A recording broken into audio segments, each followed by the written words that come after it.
Alright, here we are. Okay, so we're going to do a tier list in a minute, but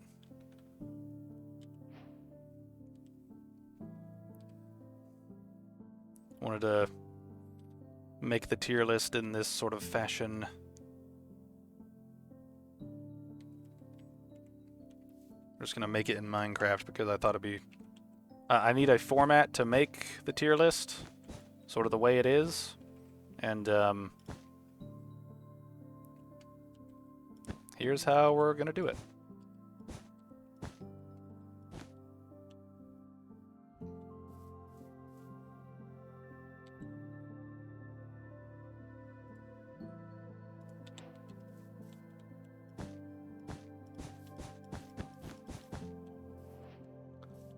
Final ESAS. I know it's gonna be sad, but it's sort of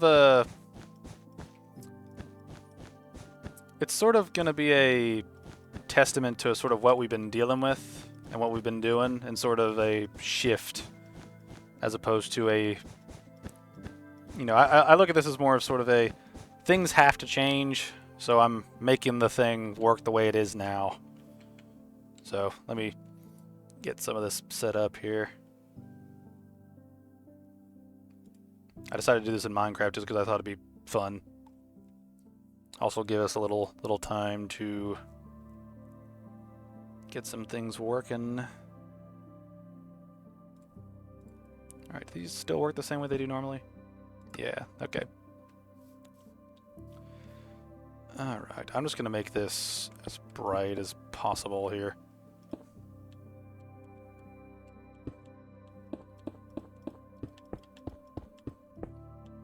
How you doing, Andrew? How are things in your world?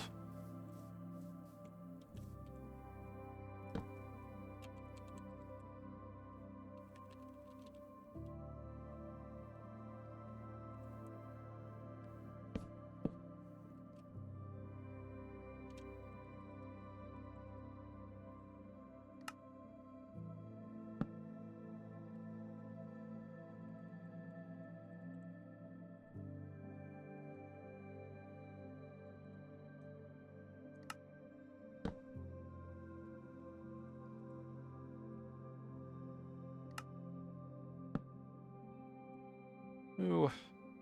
Okay, getting by trying to play Resident Evil 4 Remake, but now I see if I can get past the first area for a change. Oh, yeah. The Resident Evil remakes have been weird. There's a lot of good things about the remakes, but there's a lot of bad stuff in them too, in my experience.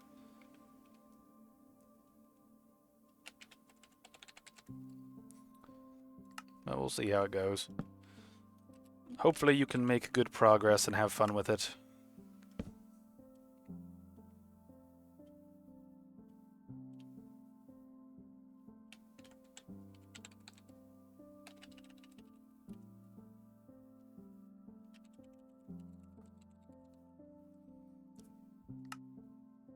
Alright. I don't really have any preamble before we actually do this, so... Let me just make a tower of these behind me, just so we can get into ranking this stuff. Alright, so... Oh yeah, one thing I probably should mention is, I'm planning to sort of do this tier list sort of like this, and afterwards I'm just going to hang out for a little bit and we can just chat for a little while if y'all want to, or I could play a different video game or something and load it up. Sort of depends on what everybody wants. Because I imagine this tier list will go by pretty quickly. And then I kind of just want to hang out and linger as long as I can before we say goodbye to ESAS for real.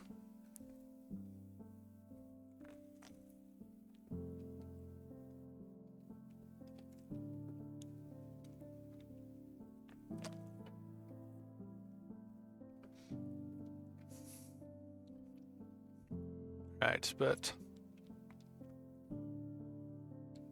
Actually, now that I think about it, it might be better to just have these all be color-coded.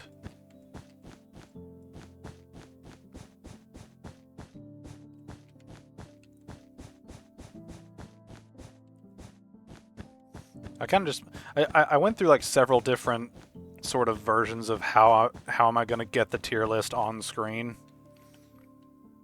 and it's been a bit of a trek getting it to work the way I want to without like doing something dumb.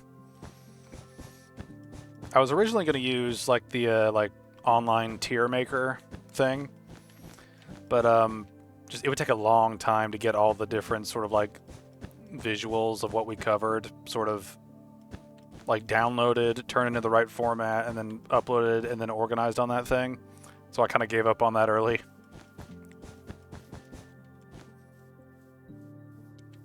And then we've got, you know, then we've got, I tried to do it in Microsoft Excel, which I was going to use, but there's no way for me to capture the data of it without revealing like my personal account information. So that was a dead ringer for what was coming. But so now we're just settling with Minecraft because it's funny. But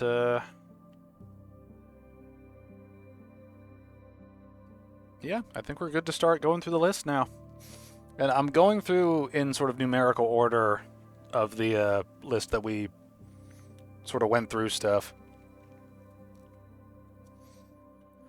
So the first couple episodes of ESAS dealt with tier lists, and this is going in mid because they were just kind of me blabbing about music I liked or bosses that I liked or disliked. So the tier lists arc is mid. Actually, can I change that? That doesn't make it any better to see. Alright, so we've got tier lists on there in mid. And so just for clarification, the categories are fun times, wasn't boring, mid, annoying, brain rot, and don't remember. Because some of these I just don't even remember going through some of them. But yeah, so the next one was the Boogie documentary, and the Boogie documentary, reacting to that with my friend was got to be fun times, just because Boogie is such a fascinating creature to watch fail at life, and it's very entertaining to watch him just suffer. And we had a good time. I mean, I had a good time. I think my friend was just kind of burnt out after it because it was just, it's one of those things where I have a great yeah, Andrew, tipples. But yeah, I have a great time making fun of it and watching it. He just gets mad, and so he can't do it repeatedly without like going nuts. Which I don't blame him, right? Annoying people are annoying, so that's it. All right, and then we had the one Stuckmanized stream, which was also fun. We had some good rants in there, so that's going in there on fun times. Let's see, and then we had Acer's Bloodborne commentary.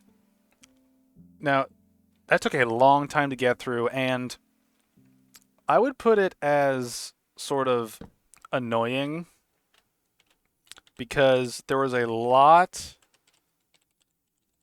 of stuff that was just him talking about the lore or talking about background stuff that informs you of the inspiration for the game, and then he didn't really talk about the actual playing of the fucking game, which really got on my nerves. Especially when you got a 7.5-hour video and you don't talk about the actual mechanics or like encounters in the game beyond like very specific stuff. Like the Acer Bloodborne video was very annoying to get through. It had plus and minus points, I feel. I mean, it's one of those things where I found it to be more annoying than anything because it's one of those videos that I would appreciate if he talked more about the game, but he went on so many tangents that were outside of what you actually do when you play the game that it sort of became a thing where the commentary kind of became misleading, right?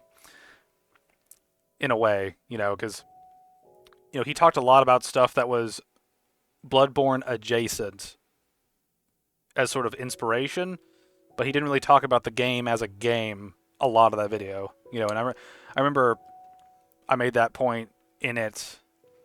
And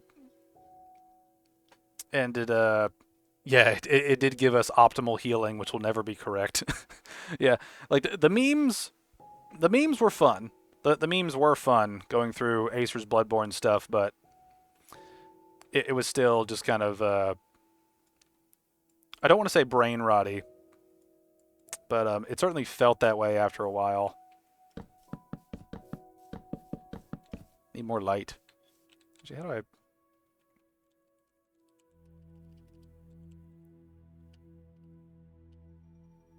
I don't know how to change the time of day. Oh well. Fuck it. I said those symbols, whatever those are. But yeah, overall I think the thing was annoying because there were some informative things in it that were interesting, but we spent so much time going, are you going to talk about the game? Are you going to talk about the encounters? Are you going to talk about the mechanics? And like one out of every 10 points he made would actually be about the game. And so there was just so much of him sort of talking about stuff that was outside the actual experience of playing the game that just kind of annoyed me more than anything. Like, the video itself, I don't actually think is that bad in principle. I think it's just sort of mislabeled. I think it'd be better as a sort of a... I feel like it could have been retitled and certain parts of it could have been taken out and you could have made, like, just a Bloodborne-focused video that dealt more with, like, the Bloodborne sort of aesthetic as opposed to the actual, like, game, right? Because he didn't really talk about the mechanics that much, right? And that really annoyed me as like a mechanics guy, especially when the Souls games have a lot of interesting things that you can talk about mechanically, especially when you split up all the different enemy types and encounters and how those things mix and mash together. You know, we did get some good memes out of it, but overall I found that reacting to that video would be very annoying for the most part. All right, let's see. Next is Joseph Anderson's Dark Souls 3 reviews. I'm lumping all those together between the base game and the DLCs. I'd say I found those videos to be kind of mid.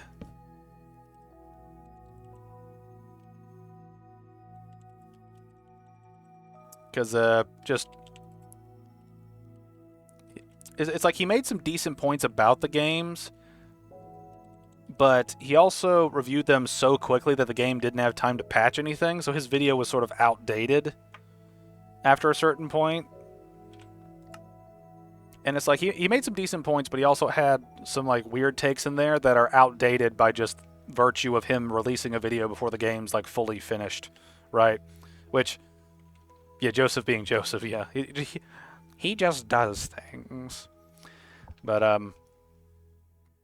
yeah, I think with him, with his reviews of DS3, there was a lot of things that just kind of made me kind of go, you have some points. You kind of rushed the video, though. And I know why. You did it for the algorithm's sake, but, you know, you kind of rushed it. These reviews are very subjective, in my opinion. Yeah, I mean, we'll be getting to other videos by him that will be ranked on this list in different ways, so that'll be interesting when we get there. So, okay, so the next thing was Acer's History of From Software video. I'm putting that in brain rot because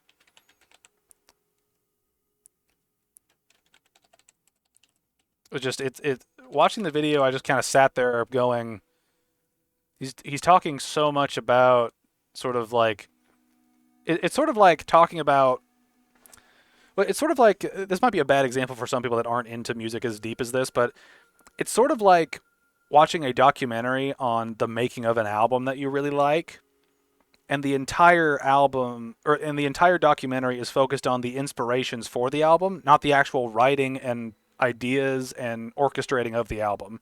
You know what I mean? And that's what Acer's History of From Software video felt like. It was just sort of a,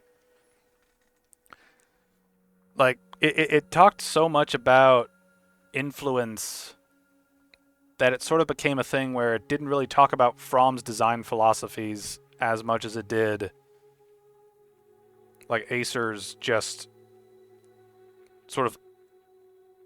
It seems like a vehicle for him to rant about things he knows that are sort of fun facts about the production of things, right? It feels like that's sort of his wheelhouse.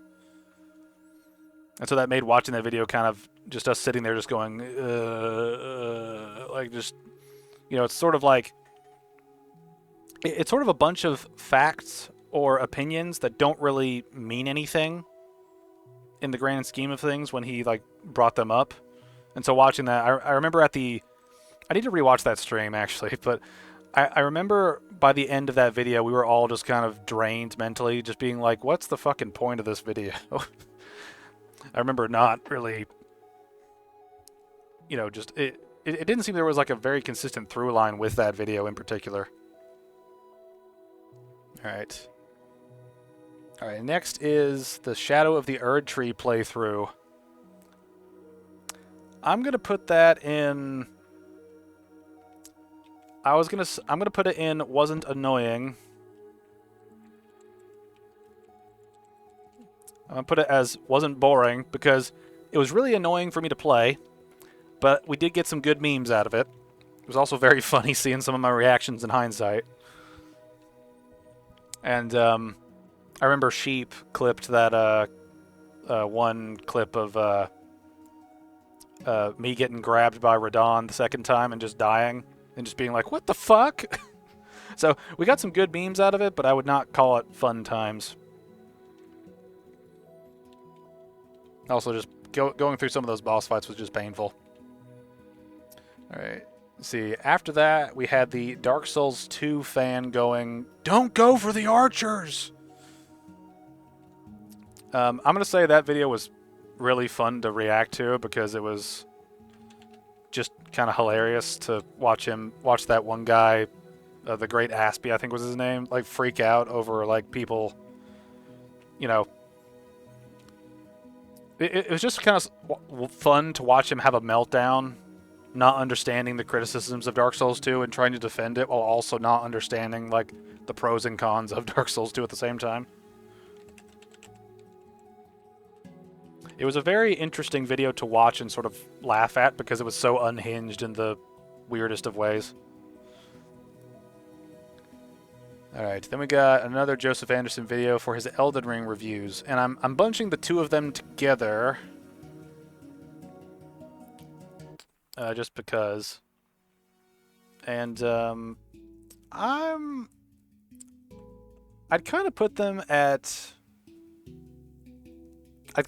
them either at mid or at wasn't boring, because I actually kind of agree with a lot of his points in those videos, and although I didn't agree with some of his takes, but it was one of those weird things where I'm kind of conflicted. I don't know to put it in mid or wasn't boring. I wasn't really annoyed or brain rotted by it, but I think we'll put it in mid.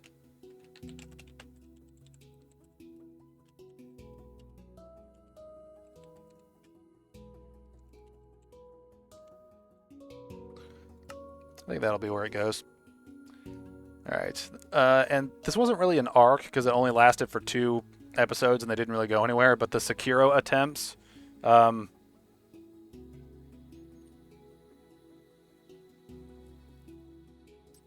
those were kind of weird to go through, so I don't even know. I don't even really know where to put the Sekiro attempts. I guess I just put them at... I don't even know. Ooh. Hey man, how you doing? I still can't stay long, still at work, but wanted to pop in. Thank you for popping in. Genuinely loved and still love your content. Thank you, thank you.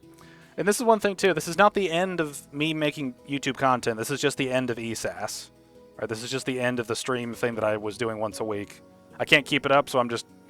We're going out on a high note in heavy quotations. Sekiro was pretty fun, even if you didn't finish it.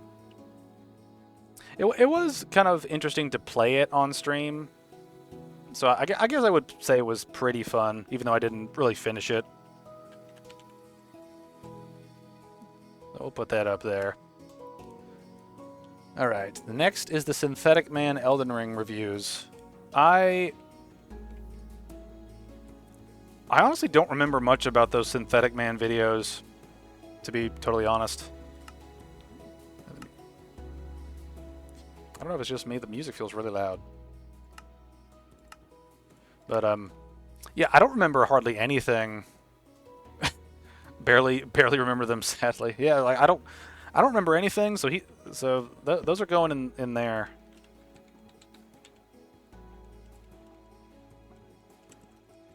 Yeah, I hardly remember anything about those streams or the video itself, which I guess sort of implies how memorable it was. Alright, so let's see. After that, we had VG Matthews' Elden Ring boss video. And I actually really liked that video.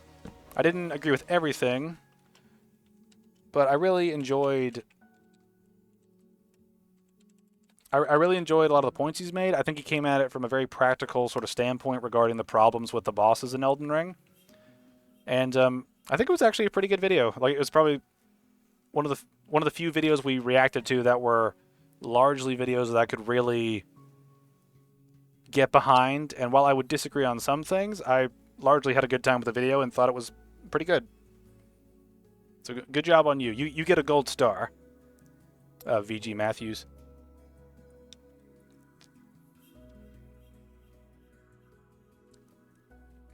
All right. See, after that we had the Domo arc. Domo's going in brain rot because we just kept getting into a loop of going, you're misrepresenting Mauler. That's not how it works. That's not how it works. That's not how it works. It was one of those things that was just sort of a brain rot moment, and it's just like, wow. And the worst part about it was that it was sort of like repetitive brain rot. And it was very obvious that Domo was cherry-picking very specific things from Mauler's videos on DS2. And this is one thing, too, right? Mauler did get some things wrong in the series, right? And we pointed that out on stream a couple of times. It's kind of convenient that Domo apparently never used those clips. But it was one of those series where just over on, I think you can see my mental deterioration, like in real time, just as it went. Like I could feel it in my bones and just all over my being. See, then we had the Dark Souls trilogy run afterwards. That's definitely going in fun times. Because I had a lot of fun doing that. Yeah, the Souls trilogy run was a lot of fun. It was also a lot of fun just to chat with you guys while playing Dark Souls 1, 2, and 3 over again. And it is one of those things where, like, as much as I've criticized the Souls series, I still go back and enjoy playing Dark Souls 1, 2, and 3. For different reasons. I think it kind of depends on the game and the build you're going in the game, but I think it is one of those things where I go back and really enjoyed playing them. Mauler and Metal's drunk playthrough of DS2 was hilarious. See them try to get to Old Dragon Slayer after using anesthetic and not beating enemies. Oh man, I forgot. I needed to watch that video because I feel like I'd have a lot of fun with it, given how deep I am in the Dark Souls 2 sort of thing, given Mauler's opinions and his criticisms and my own opinions and criticisms. I feel like that would just be, you know, if I feel like I need to rewatch that. I need to rewatch that video or watch it. I haven't. I've seen like a clip of it, but I need to rewatch it or watch it. Why do I keep saying that? Bleh. I struggle with 2, but 1 and 3 are so good.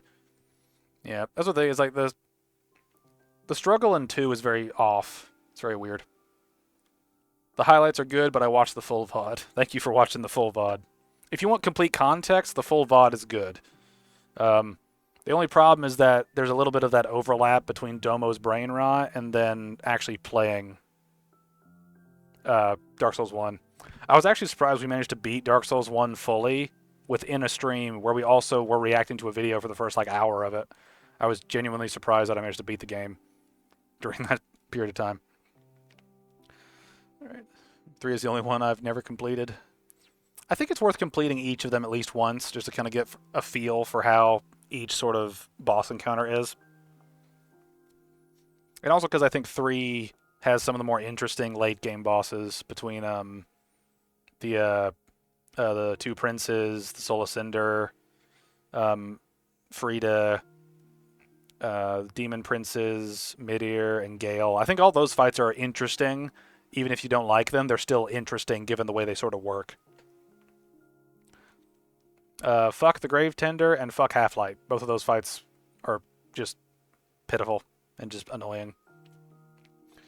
All right. Anyway, let's see. The next thing is Joseph Anderson's Soma critique. That's going in brain rot because there were a lot of parts where I was just like, "What the fuck are you talking about, Joe?" Let's call that Joe's Soma. It's going in brain rot because it annoyed the piss out of me, but also just some of those points in there are just like, how do you review games and think this way? you know? Gave up on Resident Evil 4, really fighting the urge to buy Dragon Ball Z Sparking Zero. Well, if you gave up on it, I think it is worth trying to finish a game at least once, but I think it is fair to give up.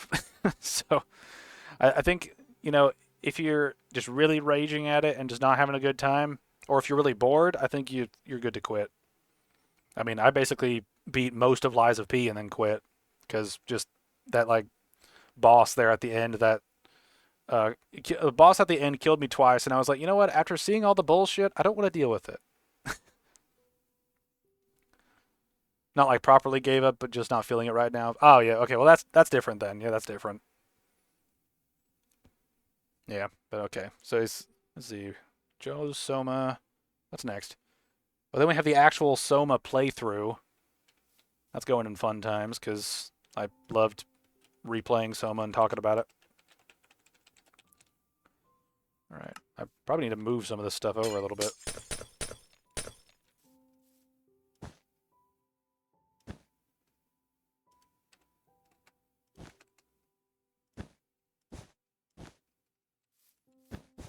Let's make these a little longer here.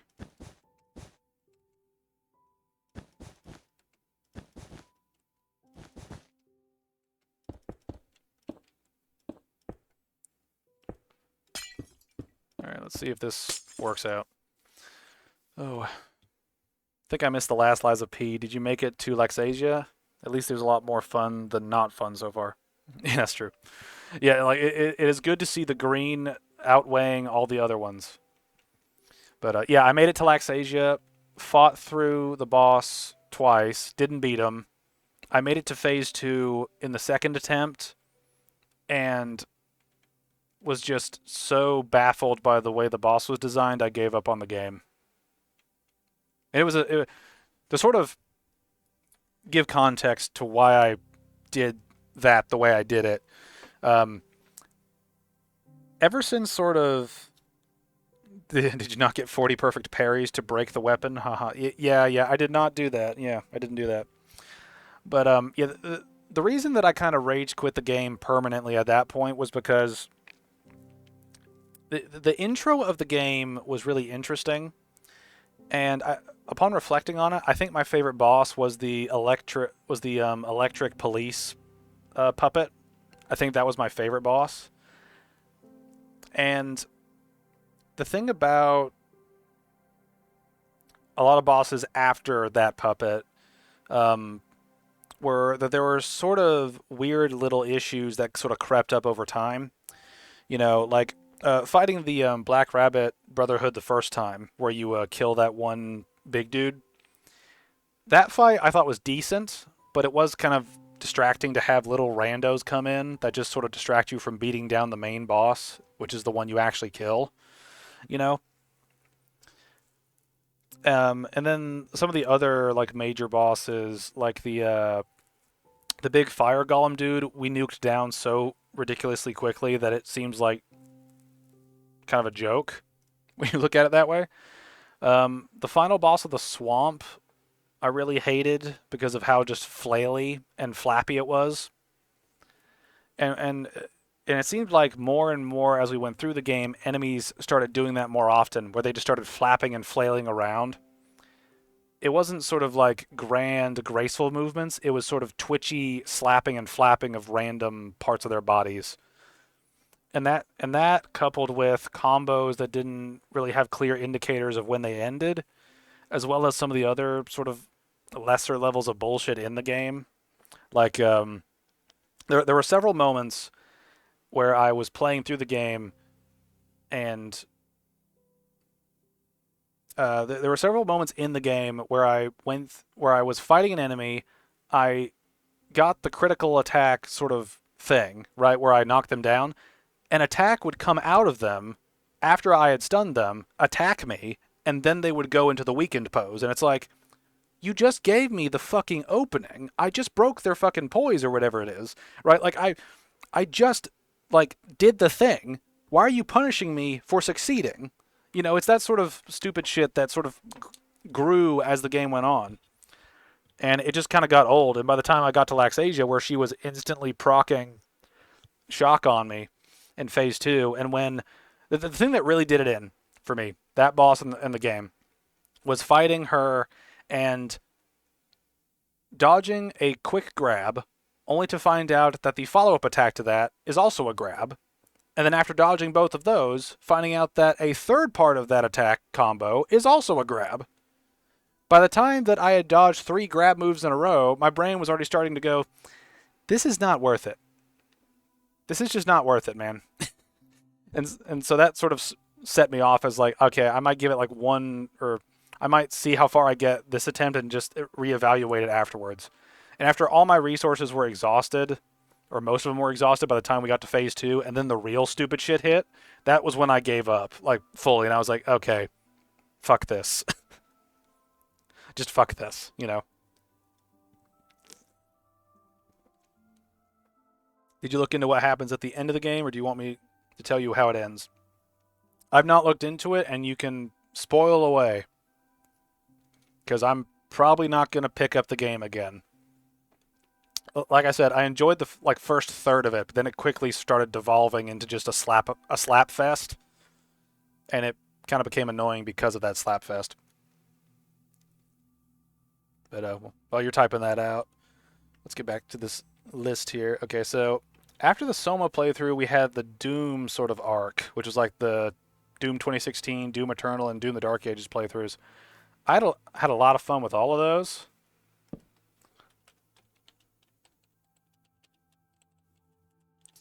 And it was a lot of fun to go through.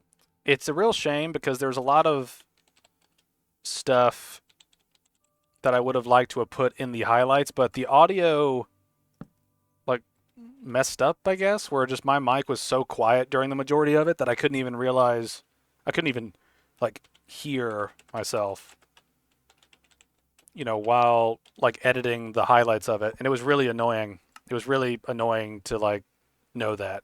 Playing the games was fun. Like playing all the games, Dark Ages included, was really fun. I had a couple of issues with Dark Ages here and there, but I think overall, I think it was still a pretty good game. So lots of green, which is good.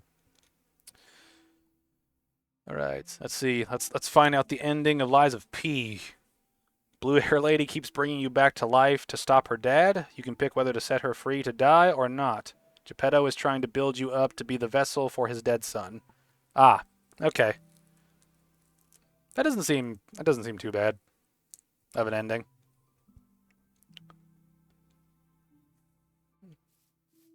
I wish I could have made it to it, but here we are. All right, so after Doom the Dark, after Doom the Dark Ages, we started the first video of Victims of an Empath going over the Amberlynn Reed character drama, and I had to stop that because of copyright issues, and also because I had already seen the videos, so I wasn't really reacting to them as much as just rewatching them. So I'm gonna put that as don't remember, because I really don't remember much about that stream. I really don't remember really anything about that stream at all. I just remember, like, I've already seen the videos, and then I told you guys about it, about sort of what the character was like, and so that was kind of an over and done thing. And then I had copyright issues with the video itself. Like, apparently the video that we were watching used music in it that was copyrighted, and I didn't want to fuck with the copyright shit, because I don't want to get my channel like screwed with by dealing with that sort of stuff, right? You know, it also wasn't a really good thing to react to because I had already seen him, so it wasn't really that great of a thing to do on screen. Let's see.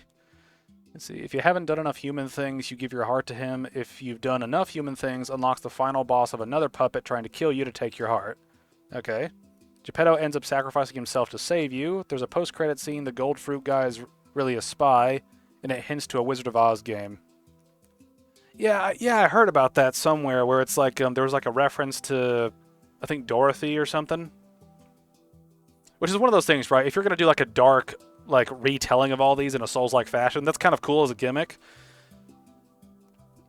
But you are going to run into limitations over time by doing, like, if your whole gimmick is just a Dark Souls version of children's story, eventually you are going to sort of run out of ideas when it comes to that.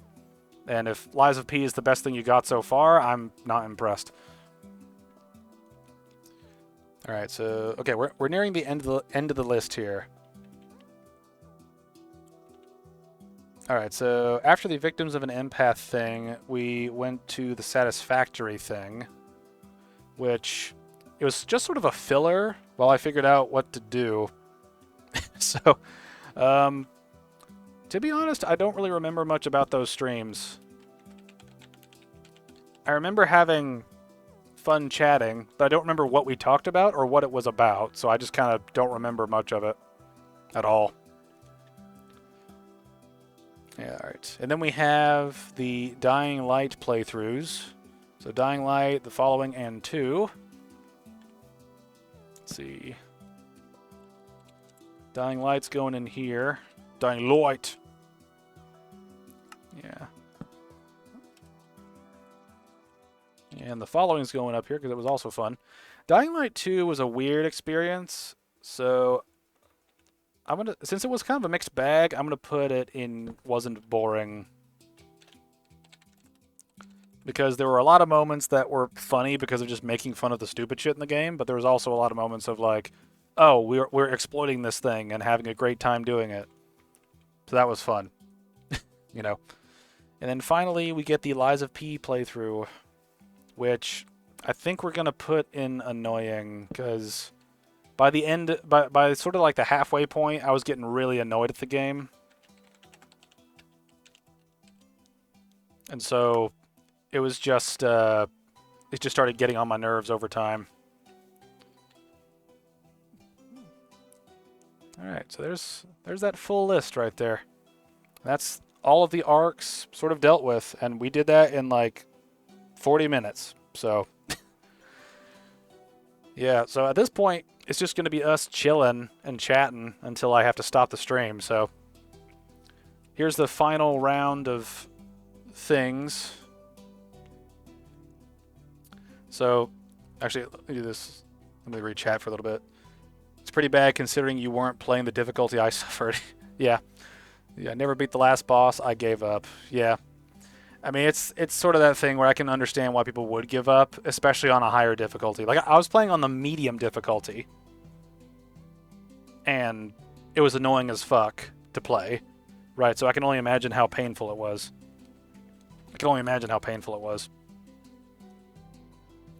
But, okay, so here's the final tally for all the rankings. Everything in Fun Times includes the Boogie documentary, being Stuckmanized, Don't Go for the Archers, the Sekiro run, VG Matt's Elden Ring video, the Souls Trilogy run, and then the Soma, Doom 2016, Doom Eternal, Doom the Dark Ages, Dying Light, and Dying Light the following runs. Those were all the Fun Times rankings. The wasn't boring ones were the Scholar, I almost said Scholar of the Erd Tree, Shadow of the Erd Tree playthrough, and Dying Light 2. Kind of mixed bags, but we had some fun with sort of the stupid in there. The mid videos were the tier lists because I was still trying to figure this shit out at that point. And then Joseph Anderson's Dark Souls 3 and Elden Ring reviews because he made some good points. He also made some weird comments. The annoying stuff began with Acer's Bloodborne video, and then the Lies of P run was just kind of a pain. The brain rot was Acer's History of From Software video that I still don't fully understand what the point of that video was. The Domo Response series was absolutely destructive to my brain cells.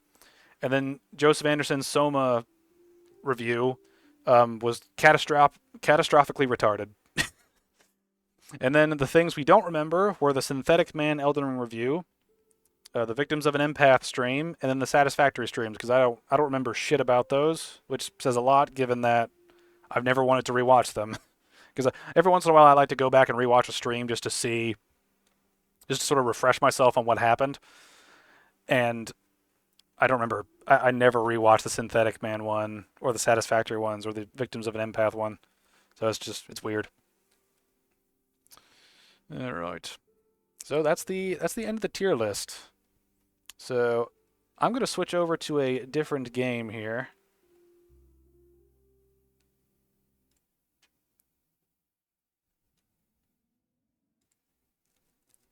All right, we're going to switch over to a different game here just to have something to chill with. And since the skill, not skill tree, why am I saying skill tree? Since the, whatchamacallit is over and done with, the tier list is over and done with, we can just chill for the next however long. Let's see. What's your favorite N64 game? I don't know. I have not played any N64 games. I've not played like hardly any Nintendo things at all in my lifetime. I've just never been a Nintendo person. Also, my family has never been a Nintendo like family, so we never grew up with it. Never played any of them. My wife's family grew up playing a bunch of Mario, so I don't really know much besides that. I know people like Nintendo, but I also know Nintendo are sort of notorious assholes when it comes to copyright shit, so it's strange. It's strange, shall we say. Pokemon Snap. My earliest gaming memory is Pokemon Blue.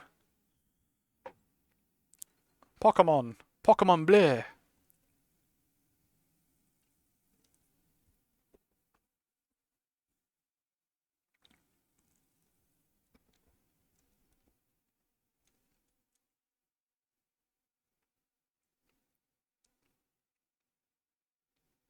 I hope this loads properly. Oh man, this is one thing. I'd be curious of actually what if you guys had to pick one moment from ESAS each that you're gonna that you remember just because it was funny or because it was interesting. If you could like frame it on a wall and then like keep it somewhere in the annals of history for ESAS, which moment would it be? I think one of mine would either be one of my philosophical rants from Soma, or it would be. Uh, I feel like it would be one of. It would either be a philosophical rant from Soma, or it would be uh, some joke made about Domo making our brains rot, or it would be one of our conversations in the Dark Souls trilogy run. Mario Kart and Shadows of the Empire were my games for most of my childhood. Yeah, those are pretty good. Anime waifu chat during that was pretty good. That was pretty good. We had a lot of good chats. We had a lot of good chats while doing that. Let me turn this down a little bit because I think it's probably going to be a little loud. Let me know if this is a little quiet because I'm just playing this just to play this because I like playing this game. See, Soma and Bloodborne. Yeah, I think we had a I think there was a lot of good discussions that came out of the Bloodborne and Soma stuff. Especially with just how long we talked about Bloodborne. I mean, like I forgot how many streams it was, but we went over Bloodborne for I think a solid like 4 months across like streams. Now, granted, that's like one stream a week. You know, I don't know. Is Battlefield 2 cross-platform? I'm assuming you mean Battlefront 2. I'm assuming. Um, I don't know. Either way, I don't know. I'm not really sure. It might be. I mean, it's a good idea.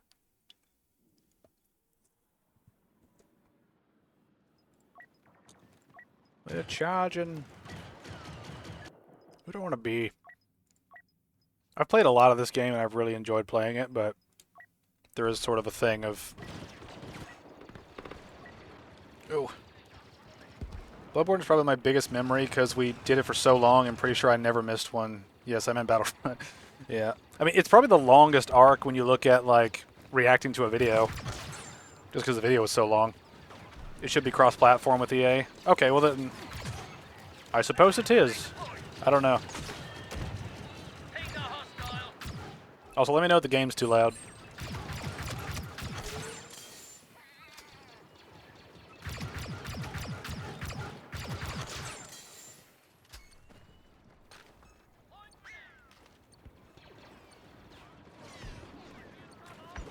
It's pretty quiet, to be fair. Alright, I'll buff it up a little bit. See, it's that weird thing where my headphones make it sound really loud, so I can never quite tell exactly how loud it is on stream. As long as you can hear me clearly over whatever it is I'm doing in the game, then I'm happy.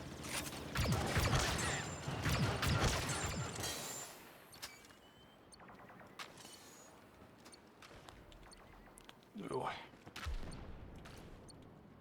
Here's also another good question. What do you think is the worst stream that we did?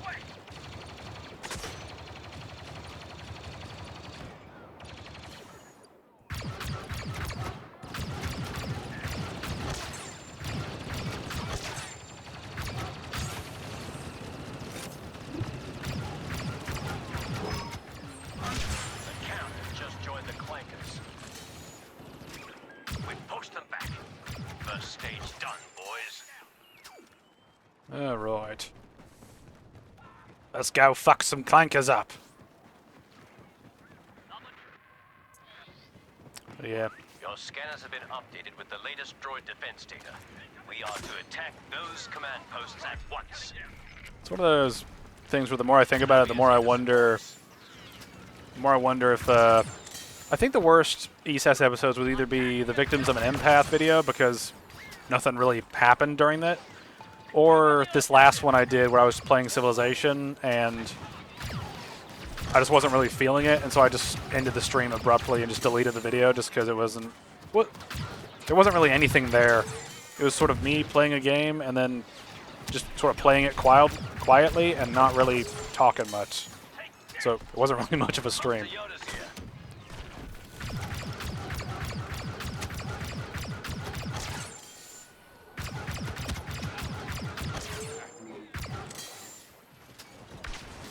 Go get him, little green fuck. Do it.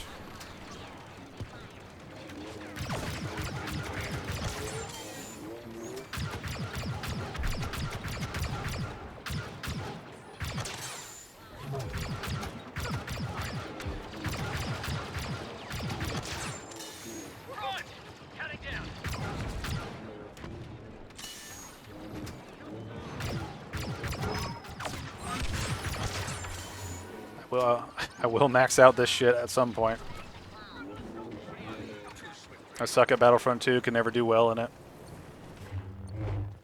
It's one of those games where like the difficulty is very dependent on you versus your opponents, which I know is basically like every combat game, but this game is really weird in terms of like sometimes you'll be completely overwhelmed, sometimes you'll just be an absolute master, and other times you'll have no idea what's going on and you'll just die. It's kind of all over the place, which I guess kind of fits with the war aesthetic.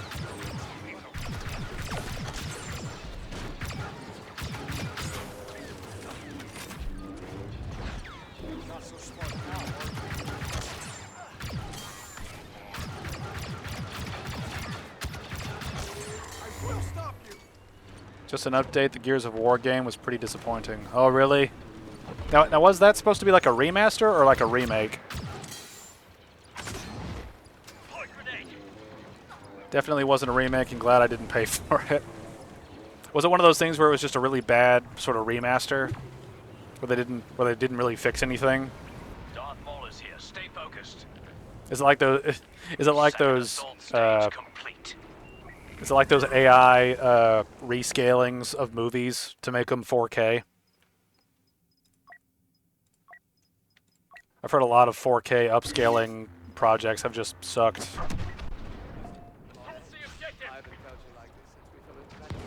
What does the title saying goodbye mean? This is the last ESAS stream, ESAS related stream that I'm gonna do. I'm not done with YouTube. I'm not done making content on the main channel, the gaming channel, and the other channels. It's just I cannot stream. I can't stream every Saturday like I'd want to. And so the series that was primarily streamed on Saturday is ending with this stream. So I'm not going to stream on Saturday unless it's just sort of a random sort of thing. So that's sort of... We're saying goodbye at the end of an era, shall we say. So that's kind of where I'm at right now.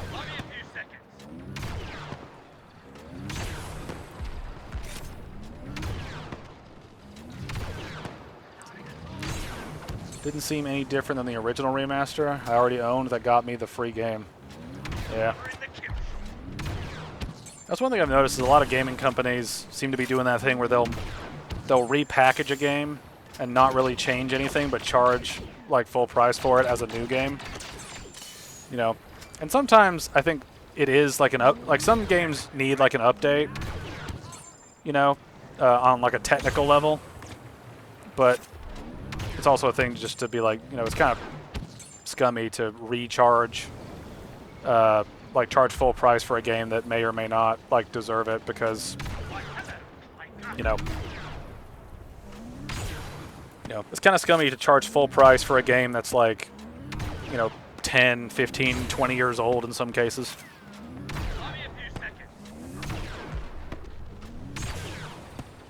Oh, got ya. I don't watch streams, but I saw the title and got worried you were done with videos. I love your Souls videos especially. Thank you. Thank you. Yeah, I'm not done making content for the main channel. I'm just not going to be streaming regularly anymore. I'll still be doing like anniversary streams and maybe one-off streams here and there, but ESAS as a whole is going to be sort of done and retired. I might bring it back, you know, in 30 years when I'm done having kids and, you know, Grandpa has some time to do shit. Back in my day, we had pay to win. Just called in a bounty hunter. I always found this gun to be kind of overpowered with its range and tracking. It's very strange. They really need to do a remaster of God of War 2. Still need to watch the latest Skyrim vid. What's next for that? See the... Well, the only videos left for the Skyrim sort of commentary and analysis stuff are, I'm doing one video going over the different mechanics in the game, and I'm doing one video sort of going over the art design in the game. And the art design video will include a conclusion of the game overall. You know, the lore video that was uploaded recently was the longest part by far, so that's gonna... So this next mechanics video should come out much faster than the lore section for different reasons. I've actually made a lot of progress towards the mechanics video. I've made a lot of progress in it. I've, let's see, how many sections did I say in my post? I think I said I scripted like 19 sections of the mechanics video within like a week, which is a record for me. Like I never script that many things that quickly, which has been great, but also each section is kind of short because it's going over like the main skills in the game, which are pretty easy to talk about because they're relatively simple when you get down to it. But yeah, the next video is going to be going over the different mechanics in the game, which will include skills, the way leveling up works, the way progression for different things works, choice in the game, special abilities and forms and things like that. It's going to be a bunch of little mechanical sort of rants here and there. So it's going to be a weird sort of thing. I'm not sure exactly how many sections it's going to have because of the way I want to do it. But yeah, so it's basically just mechanics next, and then we'll do the art section, which should be relatively brief. And then we'll give a conclusion, and then we will actually be finished with Skyrim. I can actually uninstall the game. I can actually, you know, get rid of the files, and I can be done with that project and move on to Doom. because I've been wanting to cover Doom 2016 for a while.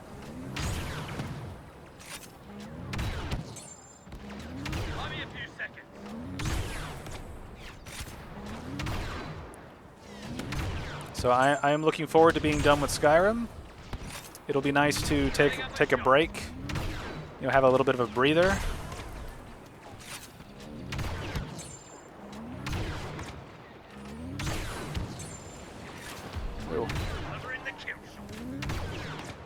Have you ever considered a Hollow Knight commentary video? Always been a favorite of mine, but I definitely noticed a huge uptick in Hollow Knight videos the last couple weeks leading up to Silksong release. I mean, that's the thing. I've not played Hollow Knight, right? And I only make commentaries for videos that I have very strong opinions about. So I plan to play Hollow Knight at some point. I just don't know when that will be, and I don't know if I'll make a video on it because I don't know what my opinions on it will be. I mean, it's also a game type from the footage I've seen that it's a type of game that I'm not used to playing, so I don't know how that's going to go.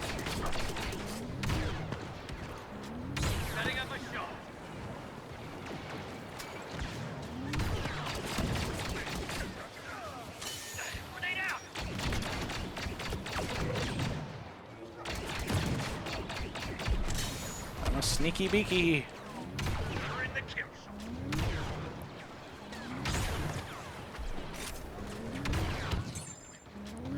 How are you still alive, boss? Die.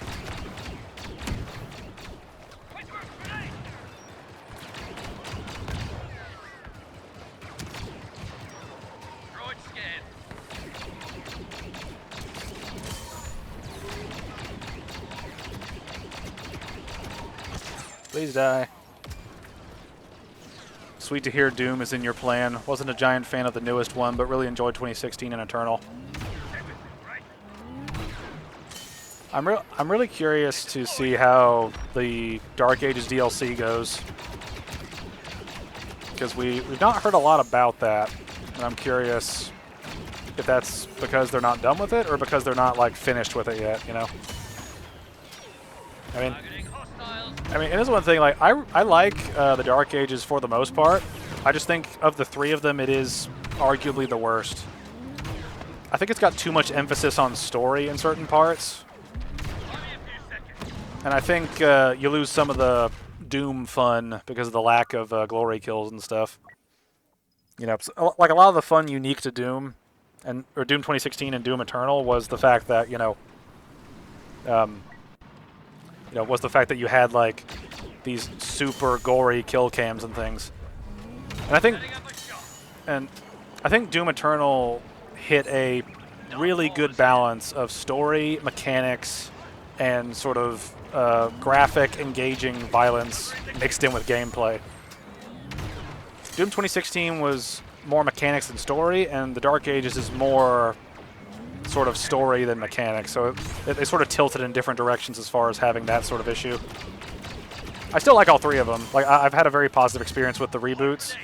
I've got the old Doom games, and I also need to play them. So that'll be fun. We're probably going to lose this game, I think, because this last point is always a bitch to capture.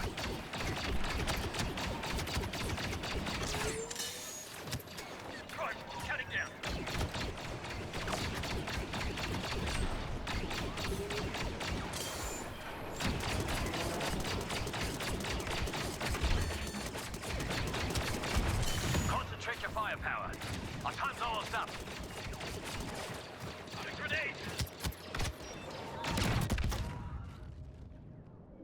Yeah, we're definitely not winning this.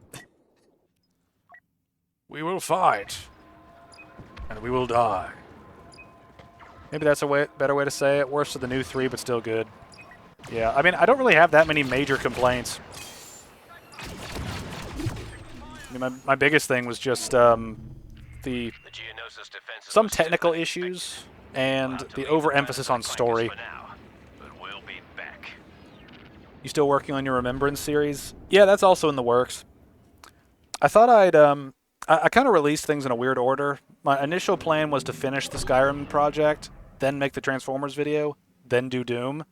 but working on the Skyrim project became so mind-numbing because it took so long to get through the lore stuff that I started working on the Remembrance video, and then I finished the Transformers early and then released it, and then I had my Elden Ring video come out before that. So my projects are sort of all over the place. But sort of moving forward, I think I might work on a Remembrance and a commentary at the same time, and just kind of keep that focused where it is, and just kind of just do 2 at a time, because the Remembrance series are very easy to make, and they're a lot of fun to make. So I can make those relatively quickly. Like I could probably put one of those out like per month if I was just doing those. But the commentaries take a long time because of the way I like to do it. I like to play the crap out of the game before I actually do something.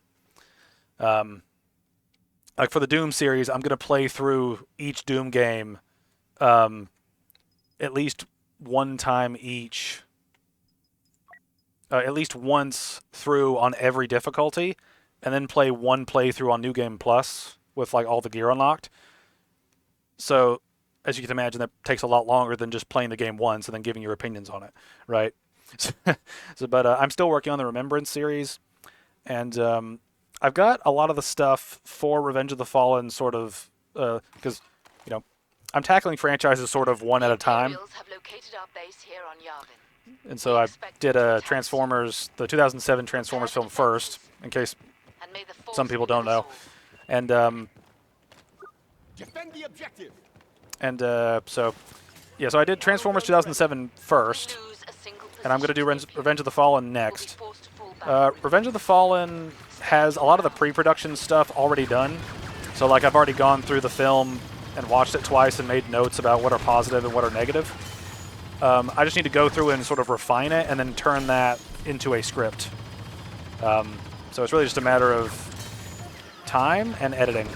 Editing took the longest on the Remembrance thing, just because they take a long time to edit because of the way I edit it, as you can probably see. The good thing about this is I kind of owe EFAP for this.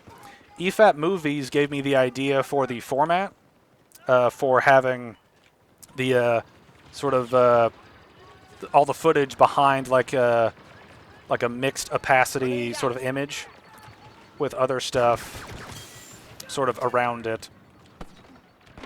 So like the thing that surprised me is when I made my initial Transformers video, the copyright for it just tagged it like just over and over and over, right? Like I went through I think 14 versions of that video before copyright was like, okay, you can upload it and monetize it now. With this new Remembrance version, I didn't get a single copyright issue from the first upload, not a single one, which is great because that means I don't have to tweak things over and over and over and re-upload them. So thank you, EFAP, for doing EFAP Movies and giving a great format for reviewing movies that can avoid copyright in some cases. We stand together. And there's nobody coming down here to play. I'm kind of sad. I say that, and then a guy shows up.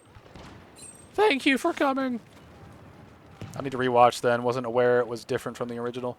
It is. I forget if I actually deleted the original or not. I think I did, or I unlisted it or something. But I'm pretty sure actually, wait. No, I think I did delete it. But yeah, the new version is sort of like, it looks like EFAP Movies, but it's got sort of a Cinema Sins / Wins positive and negative counter at the bottom. It's fun. Commander Skywalker is here to aid us. Commander Skywalker. What are we going to do, Master Skywalker? Please don't stab me. I'm a nice child. Oh. Let's see. Wait, what did I miss? Why is this the last ESAS? Okay, so the short version is my personal life is changing. I'm about to have my second child. Well, we're about to have our second child. I've also got a bunch of family stuff that's been sort of growing and sort of taking over my schedule. So I'm not going to be able to stream consistently. And if I can't stream consistently, then I don't think I'm going to do ESAS anymore. It's not fair to you guys to have a stream like 1 week and then not have a follow-up stream that's live for like maybe 2 weeks, maybe 3, maybe even more. So I figured it might be better just for me to, end ESAS at a certain point and just put all the gaming stuff I want to do on the gaming channel, and then put all the streams just on the main channel, and just any stream that we happen to do and have the time for, great. If not, no biggie. It's just I've enjoyed ESAS, but it's just it can't really be every Saturday a stream if I don't stream on Saturdays that often, and I don't stream every Saturday. So my schedule has been filling up with real life shit. Not shit, but like good things. It's just my life has gotten busier and busier, and I've got to scale back my YouTube stuff.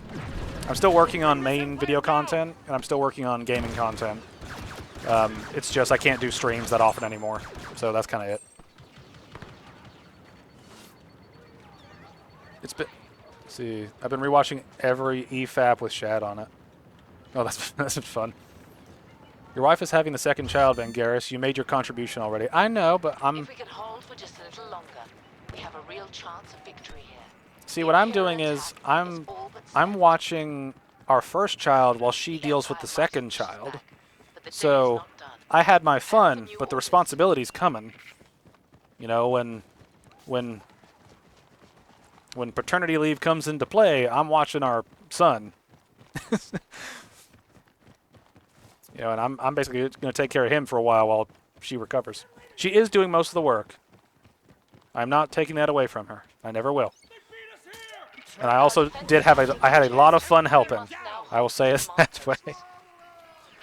Oh, all right. Defend it, men. I see that makes sense. Congrats on the second kid. Thank you.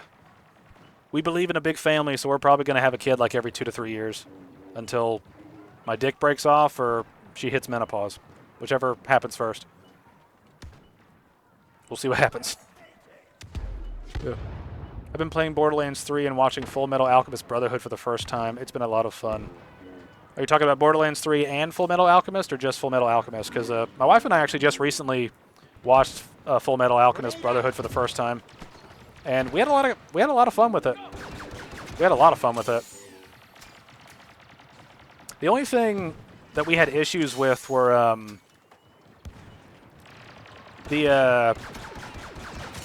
I won't spoil anything. Well, actually, I can't really say much now I think about it. Never mind.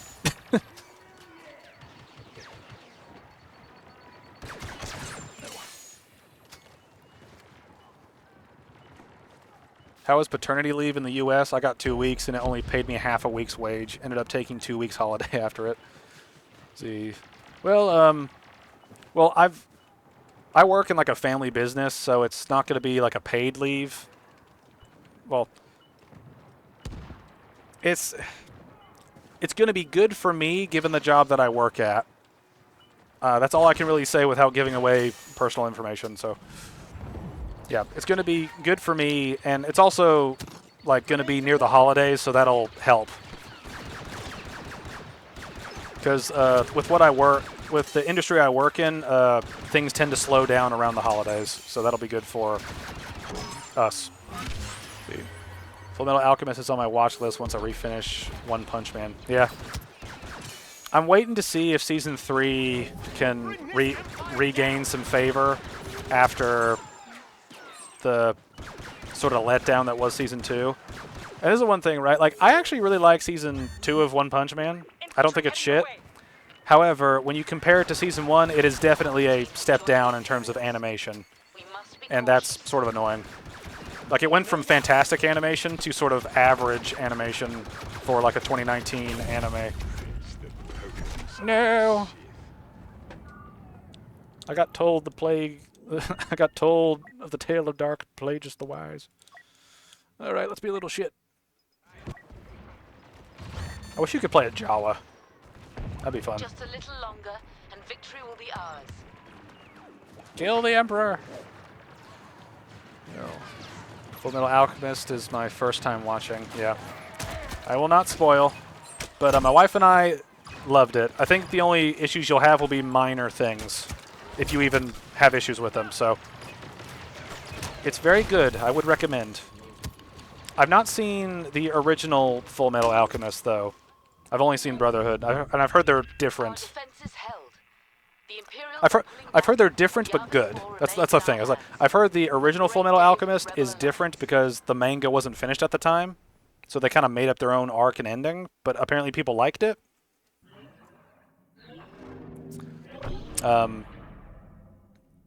But after finishing Brotherhood, I think like a month ago, it was a lot of fun.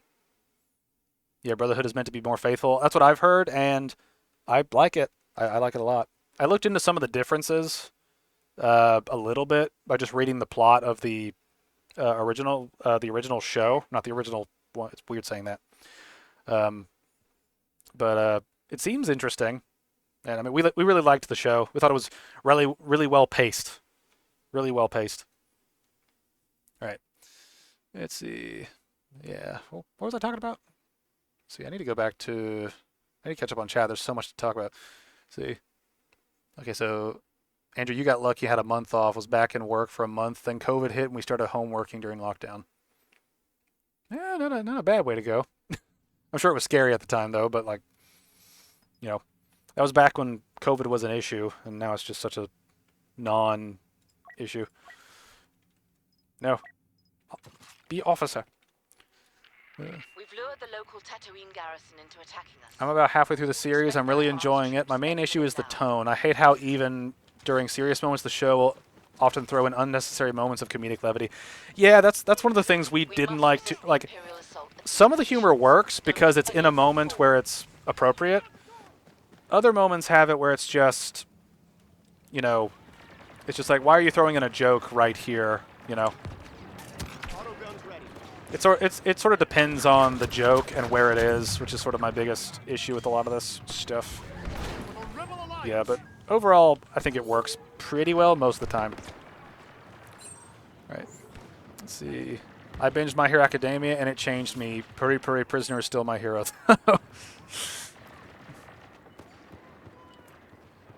Puri Puri is hilarious. Yeah, I mean, if I had to pick my favorite anime, I think My Hero Academia is my favorite of all of them. I think it's got a great mix of great storytelling, great character development, great world building. It's really well paced. It's got great animation, and I think it's got a really resonant sort of theme about heroism and what it takes to be a good hero. And I'm really hoping that My Hero Academia ends well with this new season coming out in October. I really want it to end on a strong note because a little bit of Vangelis lore. The first real anime that I really got into was Fairy Tail. And funny story about that is here's a story within a story. So one day in like early 2018 or mid 2018, I had just changed jobs. So I'm at the job I'm at now. At that point, which means I was on a regular schedule.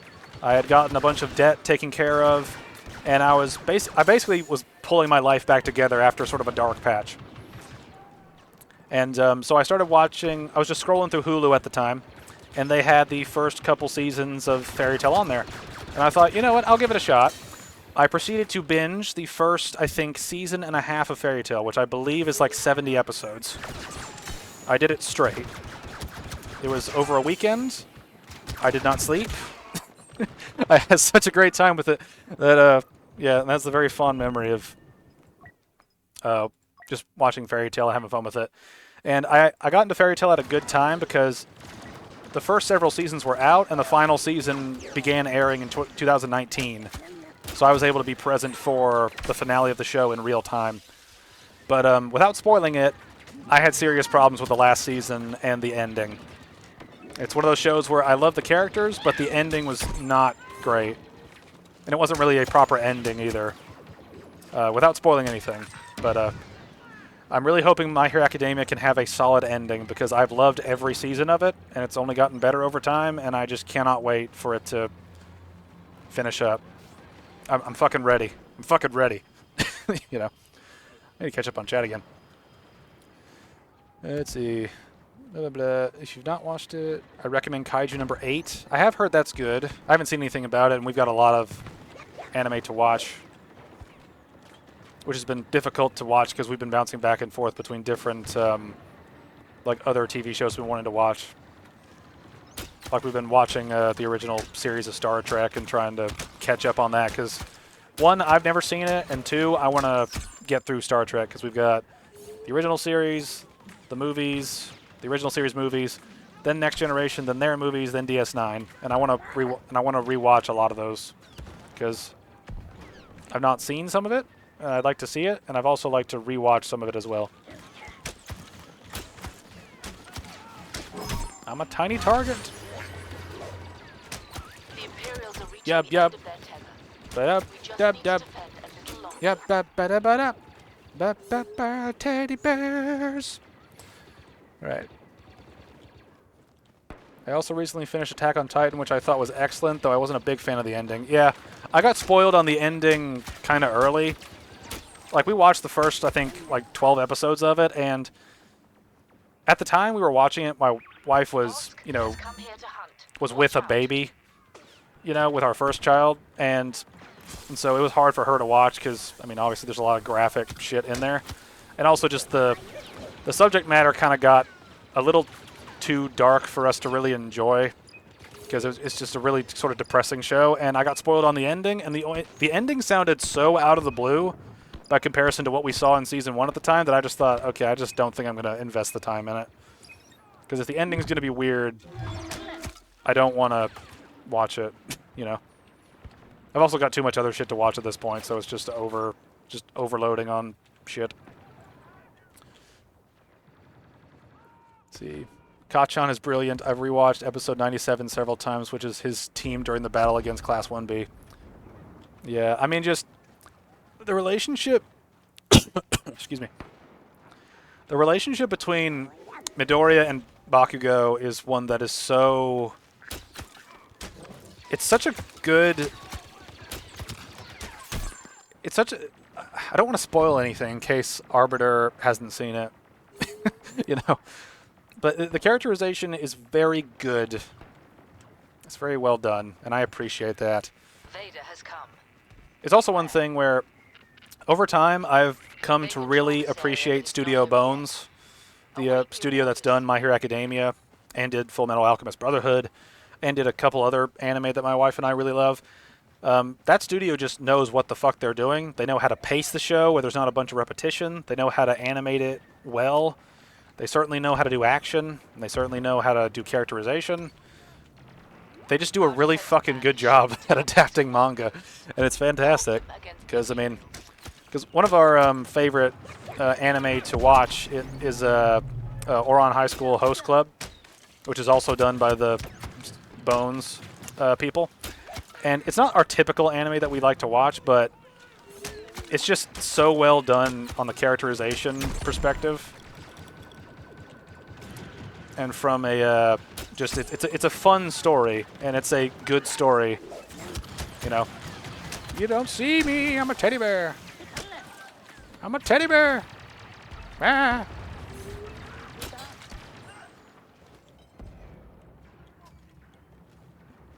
Yeah. Attack on Titan's ending is incredibly controversial. In some ways, it makes sense, but in other ways, it makes the entire story feel pointless, and that it was all for nothing. Yeah, I've seen a lot of people sort of having that sentiment as well, where it's just like, you know, this is one thing that I had a rant about in a I forget what it was, but I had a rant in something where I was like, you know, the number one thing you don't want to do when writing a story is make the ending a fuck you moment for your audience, where you don't want to waste your audience's time. And so avoid that shit like the plague. Did-da. Without spoiling, I just think Twice really hit me hard. Twice hits you hard. Oh, man. There's so much good shit in My Hero Academia. I go back to specific moments in there's sort of like points in each season where you can look back on them and be like, yeah, this is one of several Goosebump moments in this season, but this is like the big one. And there are so many of them. Oh, I don't want to die. Teddy bear lives matter. Yeah, I'm so ready for season 8. I'm so ready. Other notable animes I've watched this year are Frieren, Hell's Paradise, and Jujutsu Kaisen. Yeah. Yeah, I've heard Frieren is... I've heard really good things about Frieren. We need to watch it. I've heard Jujutsu Kaisen's good, but I've also heard they've had trouble with the recent season. Like, the animators are on strike or something because they've been, like, worked to the bone. Maybe that's just me, but I don't know. Our reinforcements will be here momentarily. Didn't expect it, but I love the gentle arc. Our defenses just have to hold for a little while longer. There's a lot of good shit in My Hero Academia, man. It's just... It's part of the... Like, I've never been... Like, the worst arc of them all, in my opinion, is still a good arc. And I'm not going to say which one it is, because I don't want to spoil anything for anybody that might be watching and not commenting, but... Dawa. But, We've shown that Tatooine is ready to rise so many... against its tormentors. Yeah, there's just so many good The arcs. Imperials are falling back, and I'm sure they'll think twice before returning. You see. Nah, Season 3 of Jujutsu is coming out in January, and there's a movie coming out in December this year. You know, I mean, I get. I mean, if things are working, good for them. I just hope it. I hope they aren't getting overworked. I've been seeing some stuff pop up here and there about the animators having a hard time, but maybe it's fabricated. Maybe it's not real.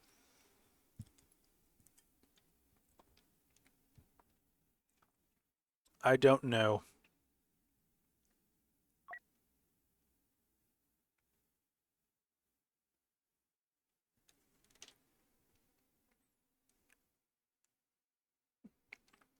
And here's one thing. Have either of you guys watched One Piece at all? Because it's one of those things where I really like the story and the characters of One Piece, but I hate the pacing of the show. Right? We've been through like 200 episodes, and the pacing is so fucking slow. And I get it. Like, this is anime from like the late 90s to early 2000s, right? Where it's on TV. So the pacing has to have recaps every week. I get it, but I'm just so fucking tired of the recaps and shit in One Piece. And I'm also just not a fan of stories that go on for fucking ever. You know, like, if 1,000 episodes are great, that's still 1,000 episodes to reach the ending, right? That's a trek. You know? I just can't bring myself to watch a show that fucking long. No matter how good it is, it becomes cumbersome at this point to be like, you know, it's too much. it's too much. You know, and I'm just sitting here, you know, being thankful that, you know, some anime are being adapted more sort of efficiently now. Get ready. You know? See.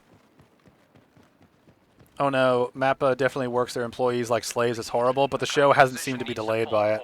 It's because they're working hard. Eraserhead is so amazing. No, I've never watched it, and it's too much of a commitment now. Yeah.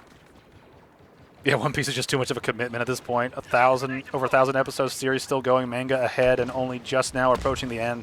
Nah, man, I just don't have the time. Yeah, I feel like One Piece is sort of like the final boss of anime. You know, it's like... Like, I feel like it's hard to be a fan of anything else when you're a fan of One Piece, just because it takes so long to do anything.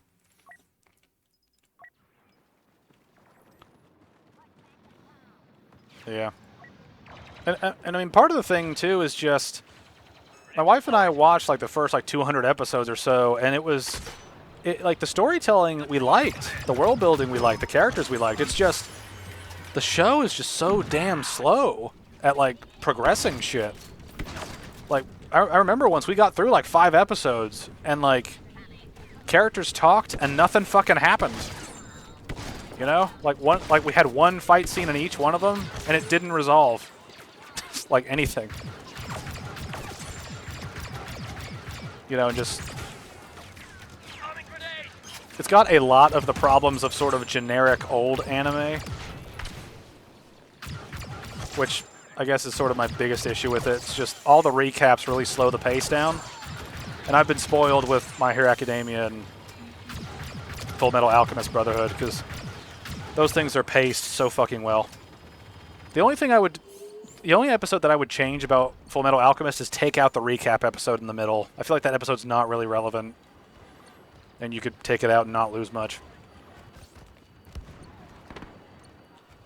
Live action on Netflix is meant to be good, I've heard. Yeah, I've heard it's good, and I know Nerdrotic watched it and had a great time with it, so I imagine that I would probably like it as well. It's just it also has that issue of, you know, it's the live action adaptation of a thing that's not finished. So I don't know. I just watched that recap episode last night, and I was wondering what the fuck that was. Yeah, it's a really weird thing. Which, I mean, if I would rather have one recap episode than have a recap every episode. You know what I mean? So that's my 2 cents about it.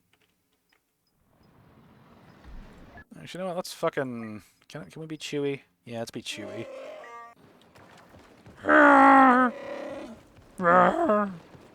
Laundry. Actually, that kind of turned into Yoda there for a minute.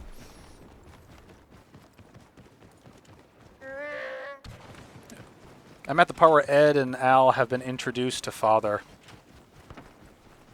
Good. That is one thing about the show as well, is I think that there's going to be a part after they meet Father that you won't like. I'm not going to spoil anything, but I think it'll be... It was one of those things that sort of threw us for a loop, where I was just kind of like, why?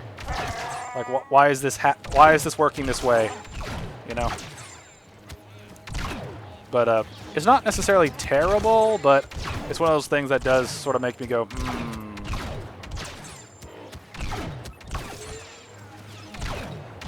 This carpet's angry. Woo!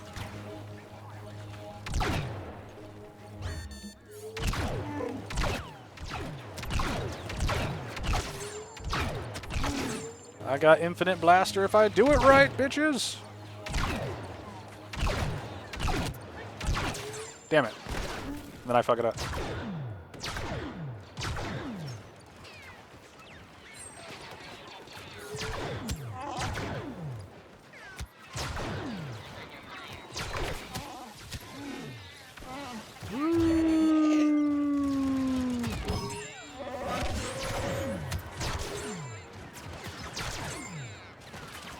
Any thoughts on the Elden Ring film or whatever they're doing? Good luck, and I don't care.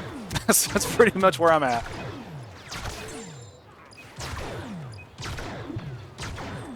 I have a feeling it might look cool, but the story will be meh. I've also just started reading Berserk. I've been tempted to look into Berserk because I've heard it's like one of those anime that's like absurdly well regarded. But I also heard that the artist for it, or not the artist, the creator of it, I think, passed away before he could finish it. So I don't know if it's actually got an ending or if it's got a actual ending.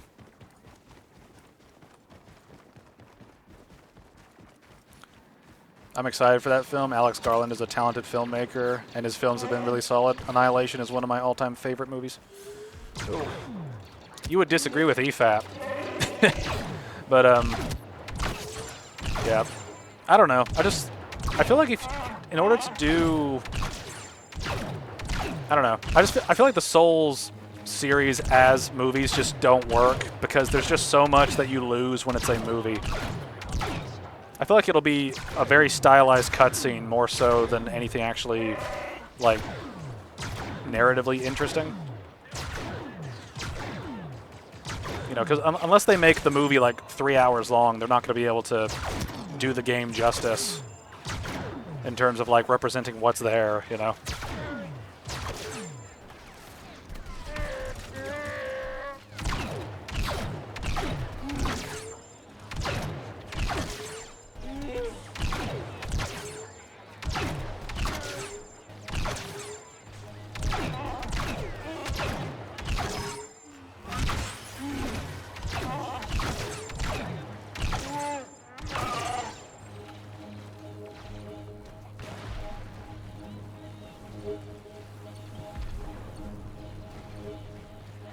Alex Garland has played the game several times, and he flew out to personally meet Miyazaki to pitch him on the movie. Well, at least it shows he cares. That's the main thing. I mean, at this point, I've given up on it, but I hope it's good for people that want its sake, you know? Probably won't be, given video games movies' track record, but at the very least, it could be entertaining. Although, to be fair, I don't know how much this movie would cost to make. You know, because if they do it, like it's got to be extensive in CGI just because of all the shit that you know, see in the game. No. He wrote a script for a Halo movie, and it was said his script was too faithful to the game, so the movie is going to be in good hands, in my opinion. He clearly has strong reverence for the source material. Also, the movie is produced by A24 Studios. Yeah, well, as far as Alex Garland goes, it sounds like he's a good guy for it in terms of, like, caring about it and all that stuff, but how's A24 going to fund a movie of this sort of scope? Because, I mean, if you, like, you're talking about an incredibly expensive set of, like, set designs, costumes, and extensive CGI, you know, for a lot of stuff in the, you know, like, you're talking, like, a lot of money is going to have to be sunk into this project to make it viable as a... Damn. The Wookiee tried. I mean, like I said, I hope it's good. I don't know. I don't know if it'll work well. I guess it also depends on who makes it, right? Because Godzilla Minus One was made for like $15 million. So, I mean, they could probably make something cool if they had the right people. But getting the right people is rare, you know? Leave the planet to the clankers for now, but we'll be back. Oh, there's so many different stories that can be told from the Elden Ring universe. It doesn't necessarily require a massive budget like you're saying. I mean, but if you adapt the... I mean, if you adapt the main story of it, though, that requires a lot of resources. Now, if you want to adapt a specific story in it and just cut all the other stuff out, that's possible. But it's going to be... Like, I mean, if they try to adapt Elden Ring as an Elden Ring story that focuses on the main story of it, well, number one, you have to pick an ending. You have to pick which ending you're kind of going for. And you also have to deal with the fact that, you know, there's so many... there are so many areas to go through and enemies to deal with, right? And I mean, it could be one of those things where it's just a really shallow, cosmetically pleasing film, or they just kind of go, or the film is sort of like a boss rush of somebody spawns in Limgrave, they hear about what they have to do, then they fight Godric, then they go to Liurnia, they hear about a progression of the story, then they fight Renala, then they go to Lanedale, and then they fight Morgott, and then they go to Mountaintops of the Giants and fight the giant guy, then they fight Malekith, and then it's just sort of, then they skip a bunch of the bosses and go straight to the Elden Beast or something. Like, it is possible to streamline this. It's just between just what I've mentioned, right? It seems like a lot. Like, it just seems like there's a lot to do. Maybe it's viable. Maybe I don't know what I'm talking about. I don't know. So I don't know how well it would do as far as, like, you know, play Dark Souls 1 and try and finish it before end of stream. No, I can't do that. I can't do that. Plus, I've already done it once, and this, you know, I'm a guy to, like, once a challenge is completed, I'm not likely to repeat it.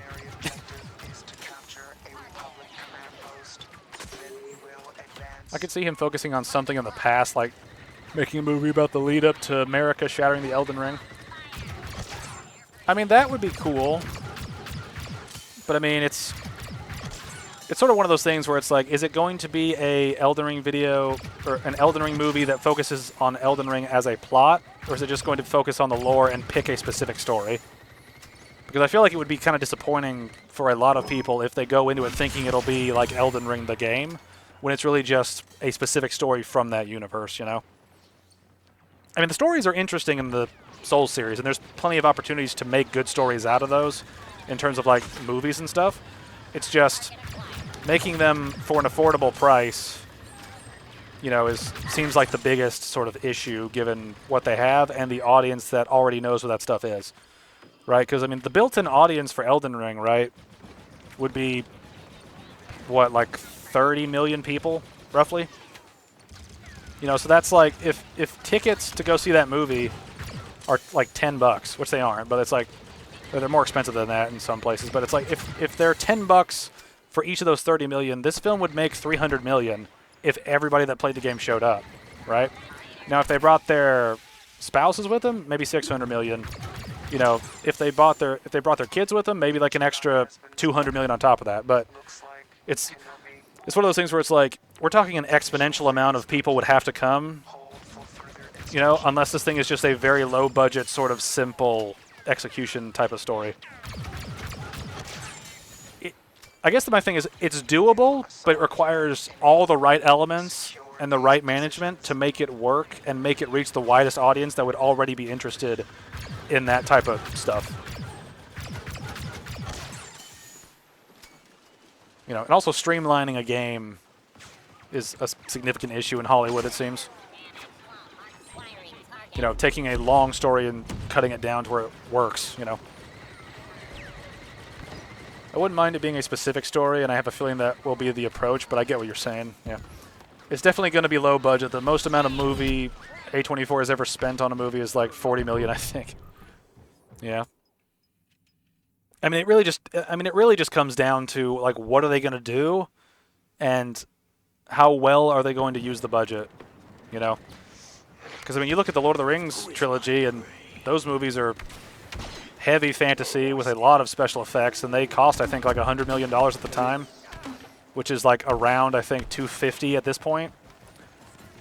But with, you know, the advent of like Godzilla -1, you know, and how well it did with special effects and stuff for being super cheap, you know, it is possible to do stuff. And plus AI helps. So, I mean, there's potential there. There's a lot of potential there. It's just, it requires a lot of things to line up that don't typically line up.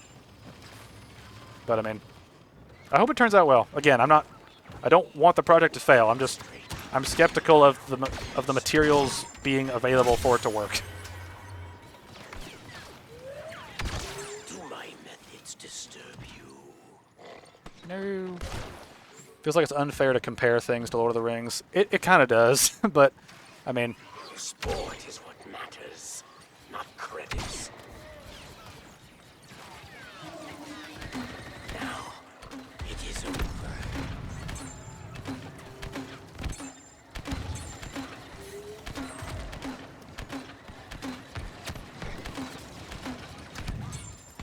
Observe me and learn.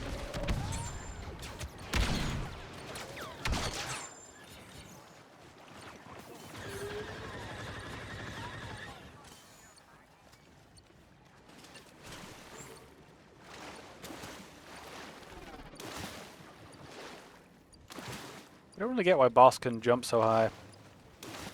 Never understood that.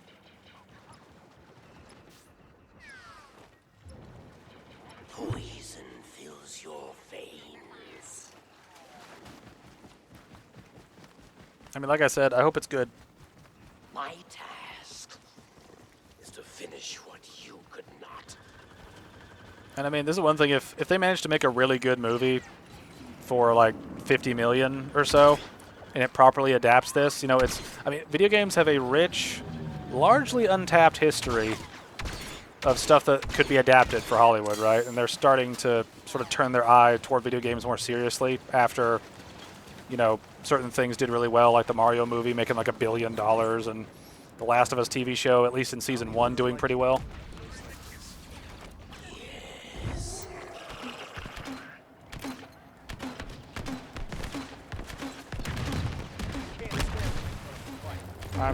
I'm stuck. I am trapped in something. How do I get out of this? Okay, I don't know exactly what happened there, but yeah.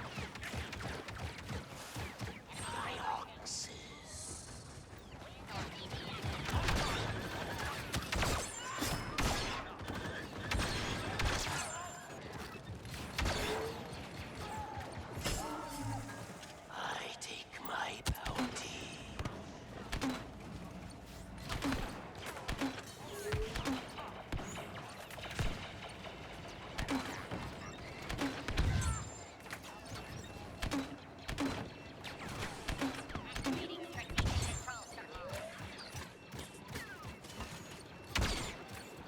Wow, I missed.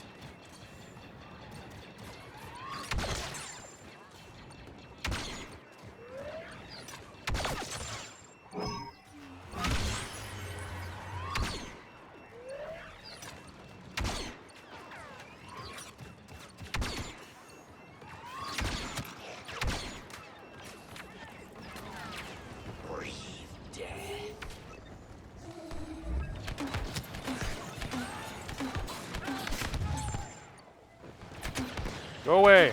It's our fort now.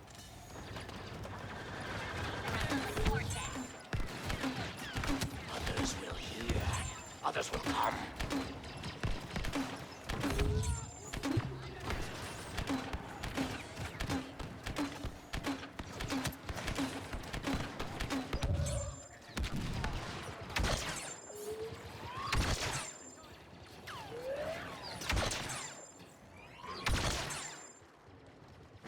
Yeah.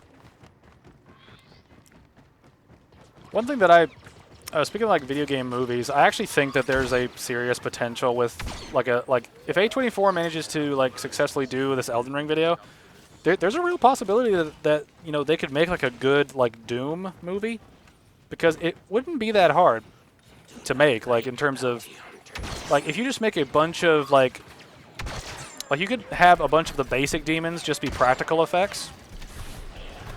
You know, like make all the imps and some of the other demons like try to use practical effects here and there. Like you could make a decent Doom movie and just keep it simple. Keep it simple and violent like 2016. Streamline that story a little bit, and I think you got like a winner. It'd be good simple fun that's easy to get into. They already made a good Doom movie. Sure.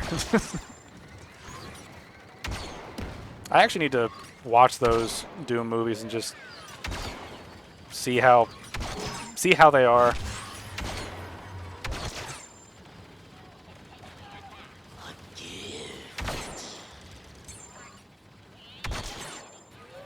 This is existence. Heat, blood, and death. Woo!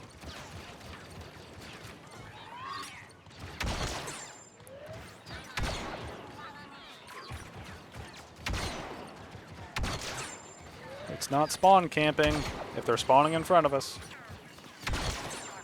In the open. Yourself only when you pounce.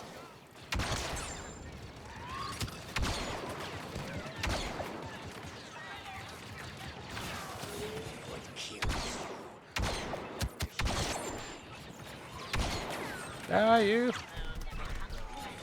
Yeah, I think that there's a lot of potential in video game movies that could be very simple. I mean, I'm actually not surprised that they never made like a Call of Duty movie, given how simple those games were from like a story perspective. And it wouldn't be difficult to do. I mean, like it's a lot of like it's traditional action movie with just, you know, just traditional action movie, but just with a heavy emphasis on the military and like special ops shit.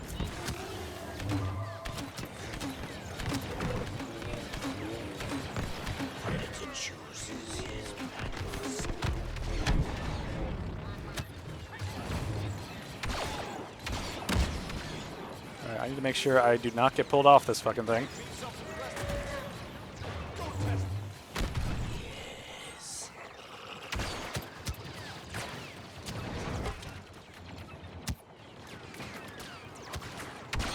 You boys camping hard right now.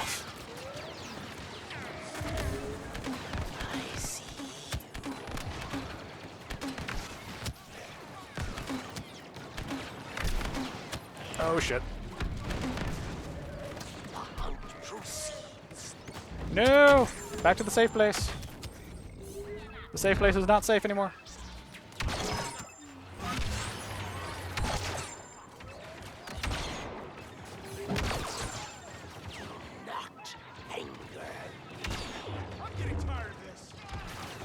Oh, come on.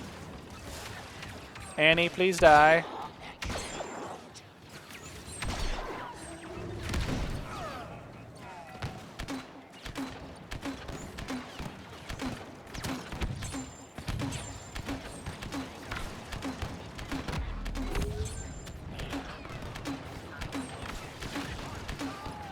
Stay away.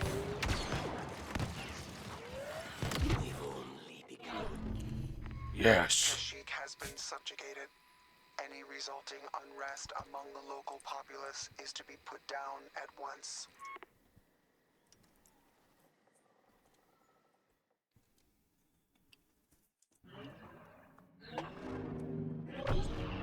Yeah. Bosk is so fucking overpowered when you know what to do with him. Oh boy.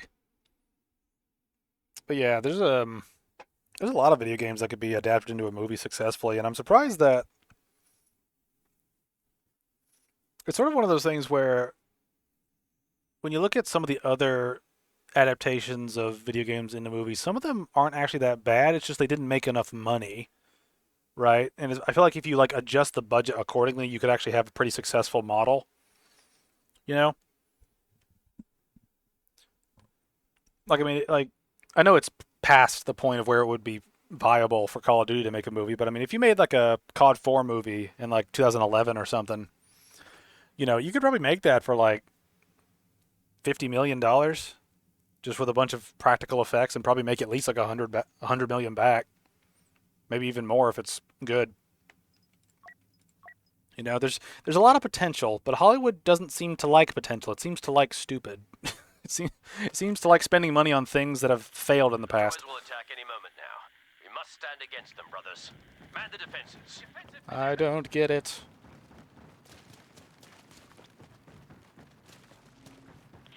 We have to defend all positions in this sector. The clankers can't be allowed through.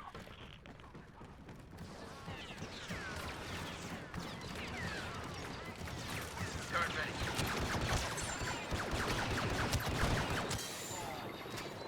Wow, thanks.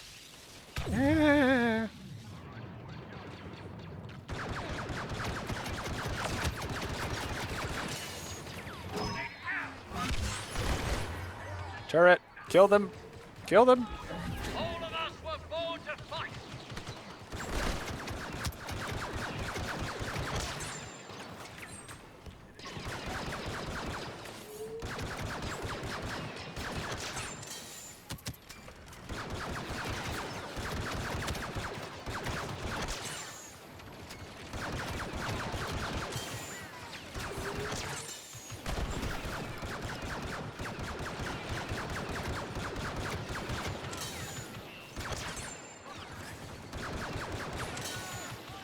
What's this? The honor of our brothers.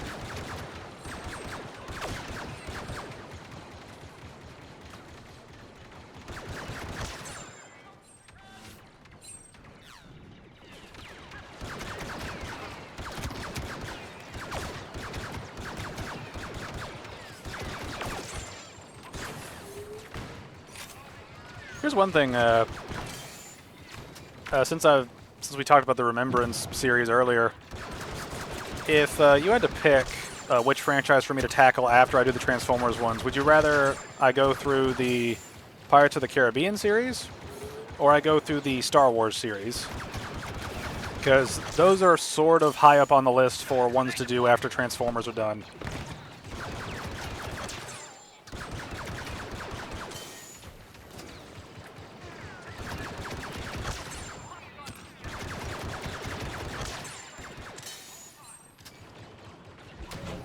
I like to have sort of a rough plan to go through things.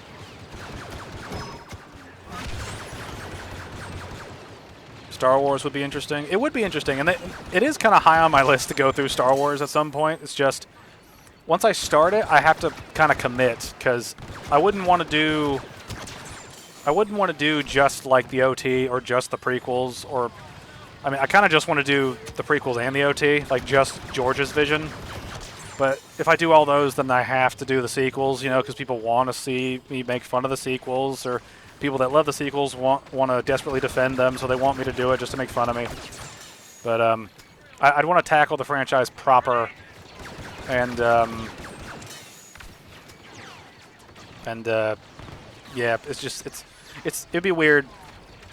What are the sequels? You know, that's a good point. I don't remember any Star Wars sequels after Return of the Jedi. I think that might have been the end. And nothing ever came of anything after that. It's funny how it's funny how when you look at like I bought the like that special collector's, not collector's edition, but it's like the special box set thing for the Star Wars series that came out after Revenge of the Sith came out, and like you had all 6 films together, and it's like, I was like, I bet Disney doesn't sell these. I bet Lucasfilm doesn't sell these anymore on Amazon and stuff like that, and it's like, nope, I found like thousands of them available, so it's like, yeah, these things are the only thing that sell now.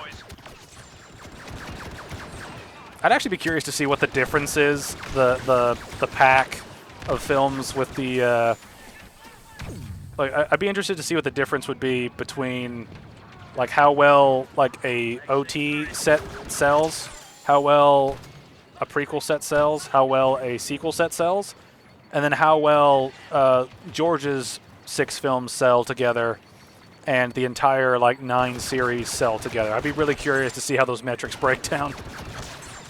I have a feeling that we all know where that would go, but I'd just be curious to see the difference.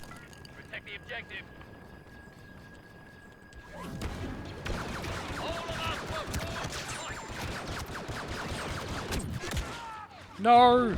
They shot my backpack! Are they all taken? No? Okay. Alright. Let's do Annie Boy. The 2 best characters in the prequels, Obi-Wan and Palpatine, were both played by Scottish people, just saying. Oh, I didn't know Ian McDiarmid was... Well, actually, the clue's in the name.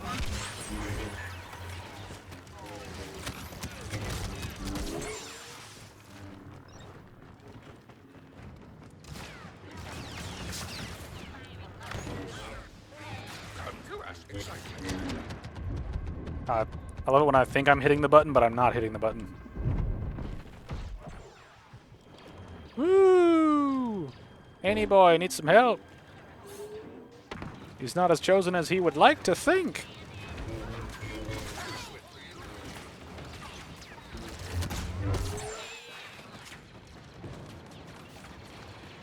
Still find it funny he played Palpatine in Return of the Jedi, then ended up playing him in the sequels. It's kind of sad that he's...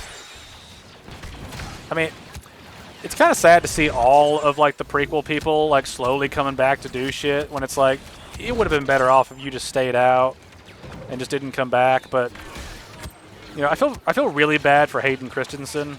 You know, all the shit he got in the prequels, you know, and then he comes back to do Obi-Wan because he still is, like, grateful that he was a part of Star Wars, you know, just to see all that, you know, to see all those good vibes. You know, just to see all that goodwill from him squandered with stupid shit like the Obi-Wan show. Just hurts my show. It hurts my soul.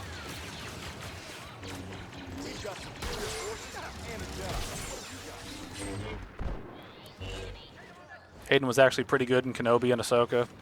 Yeah, I mean, I actually don't think he's that bad in the prequels either.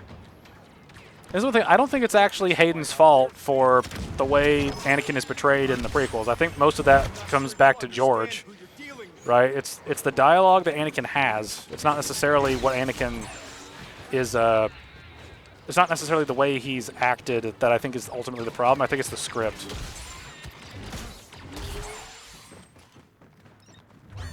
And it's also one thing too, like Hayden in Ahsoka was so much better. Than Ahsoka actually was in the lightsaber section. That it's obvious that it's like a pro trying to slow down so the middle-aged woman can keep up with him, and it was painfully obvious.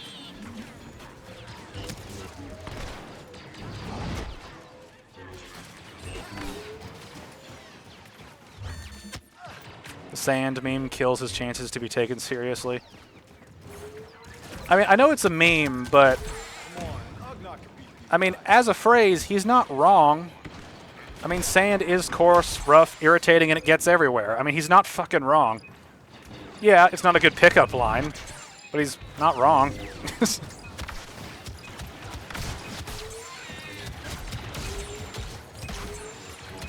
Ooh, Annie boy, no! We've held off the attackers and kept the planet safe. The Republic still stands strong. Ooh. It actually would be interesting to go back through the prequels, actually. I know I just said actually, I think twice in that sentence. But it is one thing where the more I've thought about the prequels, the more they've aged better for me personally, because a lot of people forget exactly what Anakin's life has been like. We just see some bad dialogue and some like mid to okay acting. But we forget that he was a slave for the first decade of his life, was brought into Jedi training for the next decade of his life, or like 9 years or so. Then he went through a war from 19 to like 22. He's going to be a father of twins in the middle of a war, and he's having visions of his wife dying after having visions of his mom dying, and then she actually died, right? He's been through a fucking lot.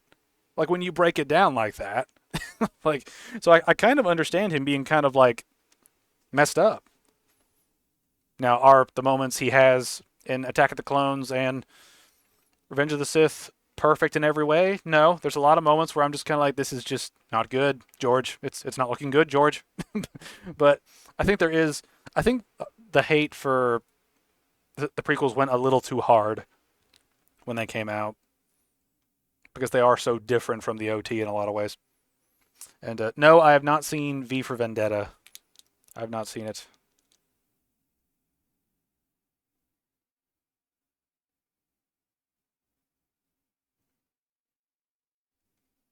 Oh, where are we going? One funny thing I also found about this game is how there's such a clear love for the prequels because there are so many variants of the different skins for the clone troopers.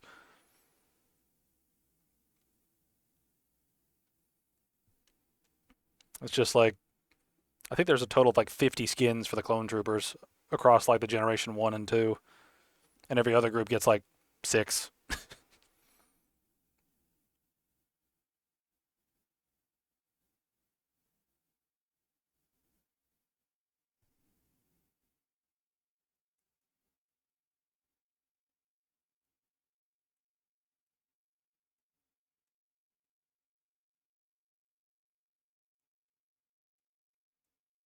Come on, load. You should watch it. Padme and Elrond in the same film. Might be my favorite DC comic film after Man of Steel. Is it a DC comic film? I didn't know that. Like I know the premise of the movie and I sort of know who's in it, but I never knew it was like an adaptation of like a comic.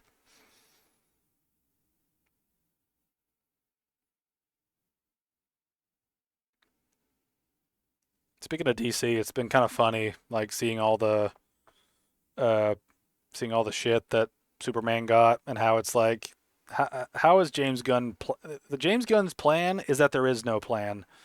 You know, just everything keeps changing and it's like, dude, what are you doing?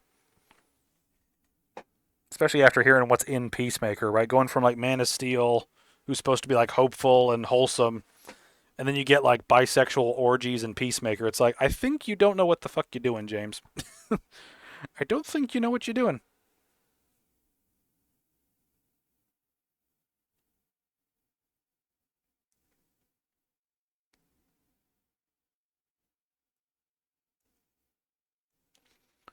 Oh, let's see. Yeah, it's a comic film, pretty obscure, but it's amazing. Back then, good, and now it's basically what we're headed leading to. Yeah, yeah. It's that weird thing where you look at a bunch of films from like the 90s and 80s about dystopian futures, and at this point, they're prophetic.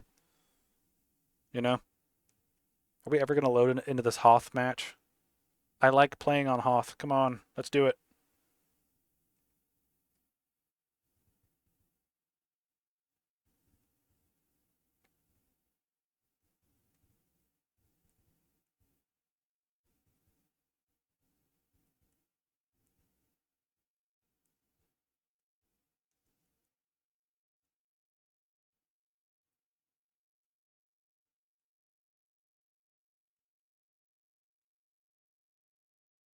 Come on, game, load.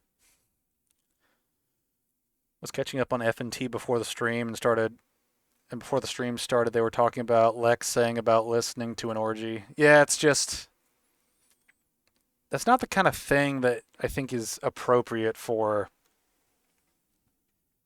that, you know? It's also one thing too, where it just doesn't seem like something Lex would do, like as a character, because every depiction I've ever seen of him between like the original Superman films, to like Superman Returns, to like the Justice League Unlimited show, and stuff like that. Based on everything I know about Lex Luthor, he wants to rule the world and defeat Superman, right? As far as I know, he's not like a pervert, you know, for lack of a better word. Maybe I'm wrong on that. I don't know. But it just seems weird. It just seems weird. Also, it's just funny to think of this DC universe starting up and they don't have a Batman cast, but there's another Batman existing somewhere. It's just very, very weird. I'm also curious to see how much money Superman loses in the long run. But it is weird, weird, yeah.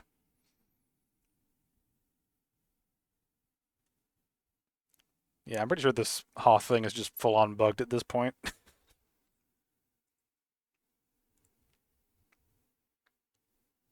We're going to do an emergency quit because that's just not working right.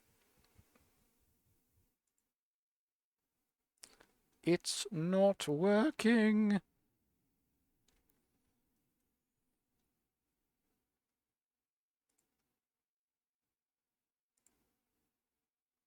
Oh, now my task manager isn't doing well. Oh no. It's not good.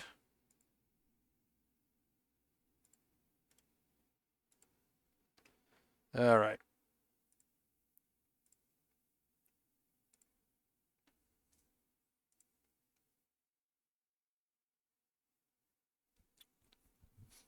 Actually, I wonder now. I wonder if it might be more fun to play like Left 4 Dead or something. I haven't played Left 4 Dead 2 in a long time. I'm basically just chilling out just so we can chat for a little while.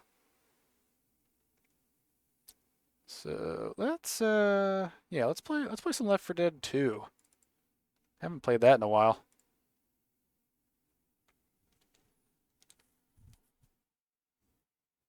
I haven't played it in many an age.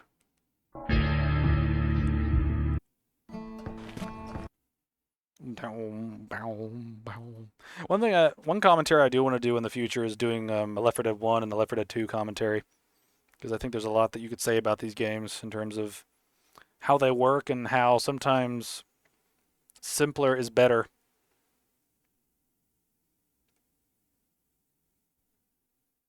Doing a cleric DS1 playthrough just now. You will be one of the way of white. You will know miracles and help what's his face. I forget his name. There are just too many characters.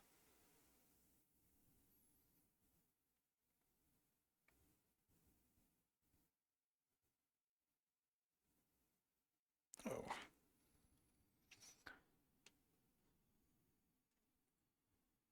All right, Left 4 Dead, are you working?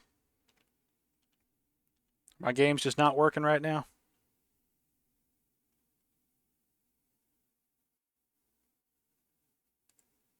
This isn't good. Okay, here we go. All right. Still bugs me they make you join the Way of White to speak to Petrus, even though the cleric starts in that covenant. Yeah, there's a lot of just weird inconsistencies with some of the shit in the Dark Souls series. It's very weird.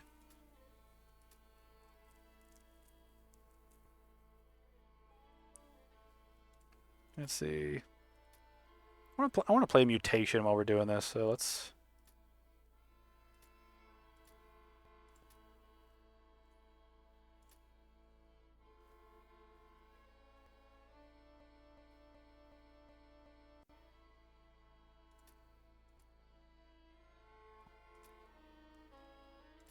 See, what's a fun one we can do?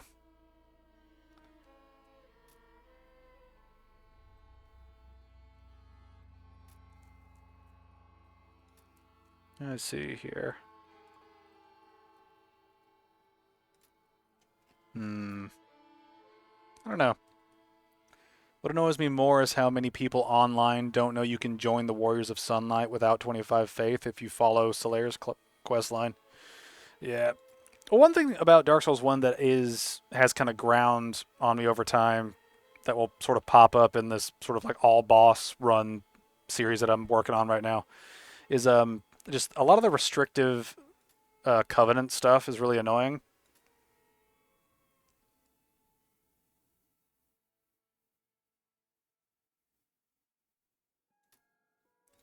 Let's see.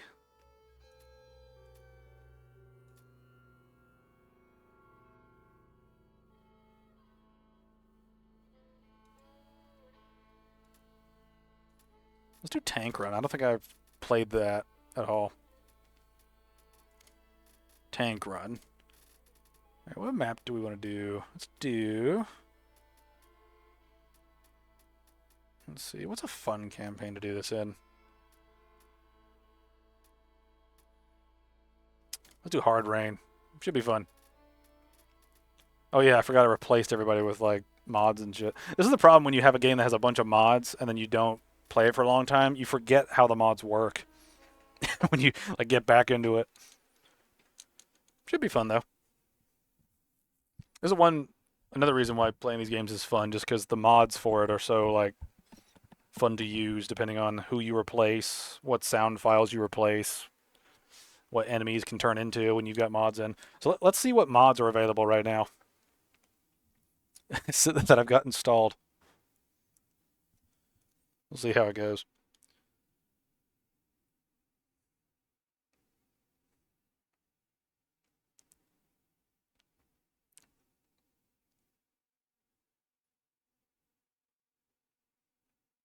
One thing that's been kind of weird while I've been going through the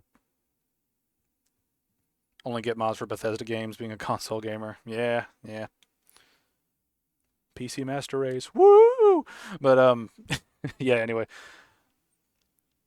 So like this like Dark Souls all boss run thing I'm doing. It's been a lot of fun. I'm about halfway through the Dark Souls 1 roster of sort of getting through the game. And the runs have been really weird between the AI breaking in different ways and just certain areas being ridiculously easy or ridiculously hard based entirely on how the AI works. But I've been having a lot of fun going through it, and I've got a mod for each game in the trilogy that will let me replace every single enemy with a boss of my choosing. And going through every single run of the game with with every enemy replaced with a particular boss, all the way up into New Game Plus like 7, it's been a really roundabout sort of torture because certain enemies just hit ridiculously hard. Wait, didn't you give up the all boss run because you kept having crashing issues? Well, I had crashing issues with the with particular parts of those runs. So it is a thing where I gave them up because I was having technical issues at the time. And I think part of those technical issues were the way I was recording it. Because at the time, I was using NVIDIA Shadowplay, which records in the highest possible quality, but also takes up a fuck ton of storage and can slow you down. Right, and I think that mixed with the mod was just too much for the game, and that's why it was crashing in certain runs. I've been doing runs with OBS now, and that one's been a lot smoother, so I've not had hardly any crashing issues. I do have the occasional ones, but they're not game breaking to the point where I can't do the runs. Right, so far they've worked pretty well. I've only had technical issues here and there.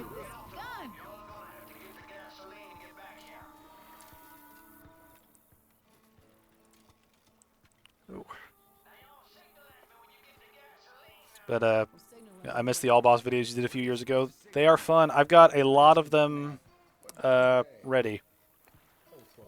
Tell me we didn't forget the gun. Me? Who died and made me gun monitor? Pretty much everybody.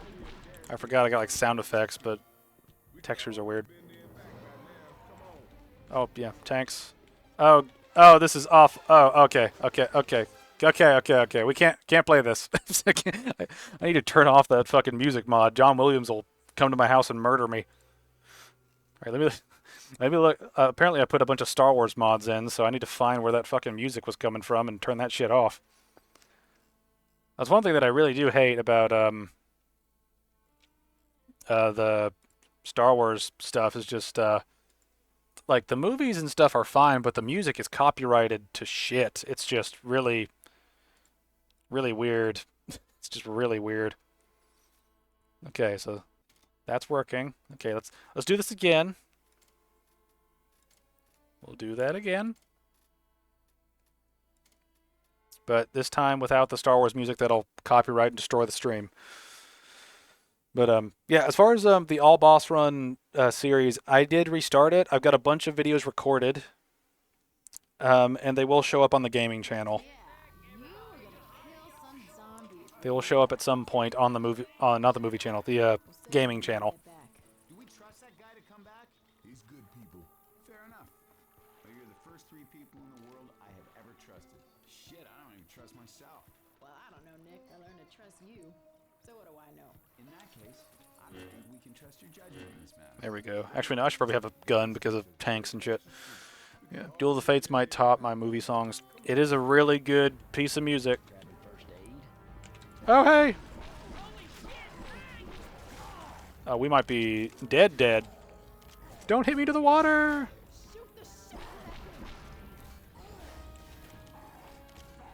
He's just a bitch with a rock. Okay. We need to kill with prejudice. Where are you at?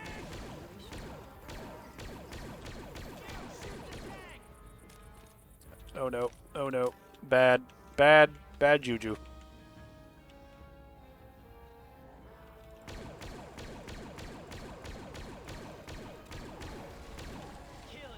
I think there was another one that spawned. Actually, wait, are they going to spawn continuously, or are they going to spawn, like...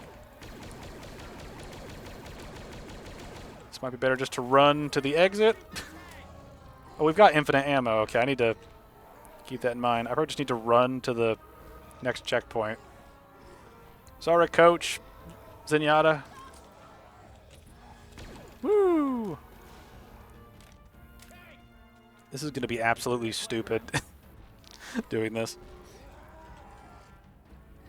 Run! Where's my favorite gun?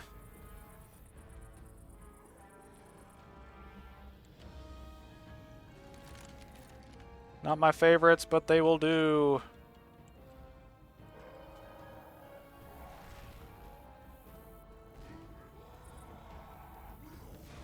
Anyone? Run, Ellis, run! We cut through this garage sale. AK, nope. Just gonna think that sniper's probably the best option I have at this point. I didn't realize they'd spawn the tanks on like a timer. I think it's just spawning however many of them over time. Oh no. That's the wrong direction! Aha!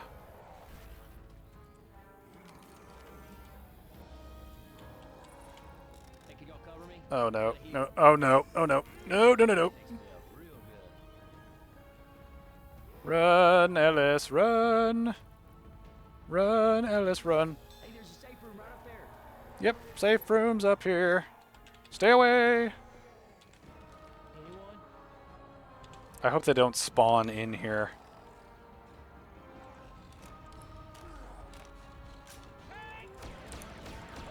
Die, you.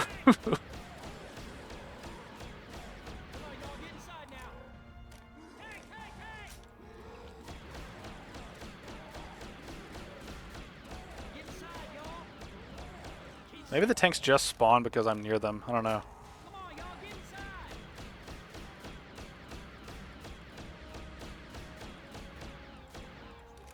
Hey, I need everybody inside now.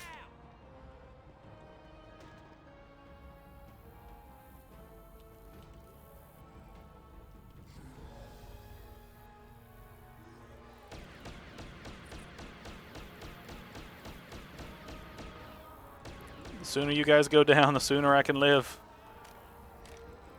Bye. Oh, yeah. Gotta wait for them to die.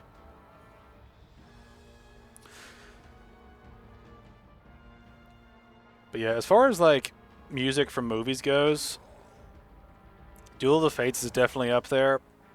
I think a lot of the music from Lord of the Rings also sticks out in my mind as just like, this is just fucking awesome. You know? I think Ride of the Rohirrim, like the Battle of Pelennor Fields, that track I think is probably the one from the Lord of the Rings soundtrack I would pick if I only could pick one. Just because it's great. I'm trying to think of other movie soundtracks that have stood out.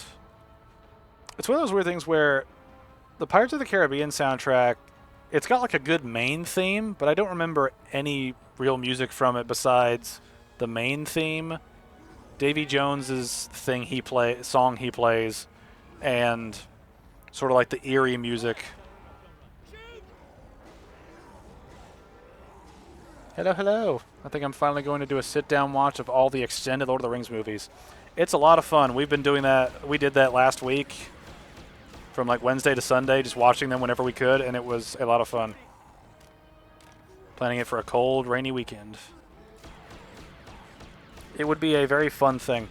My wife wants to do like a charcuterie board with it where we can have like a bunch of little like crackers and cheese and stuff. Like have like a Hobbit meal while we watch them. Even though we already watched them. But I am totally down to rewatch them and do that. I patched the first POC film to watch Spy Kids 3D in the cinema. I still feel ashamed about that. Oh, man. Oh, man. It's going to be weird. There are so many people that are going to grow up and not know how weird it was for 3D to be a thing for about, like, 4 years.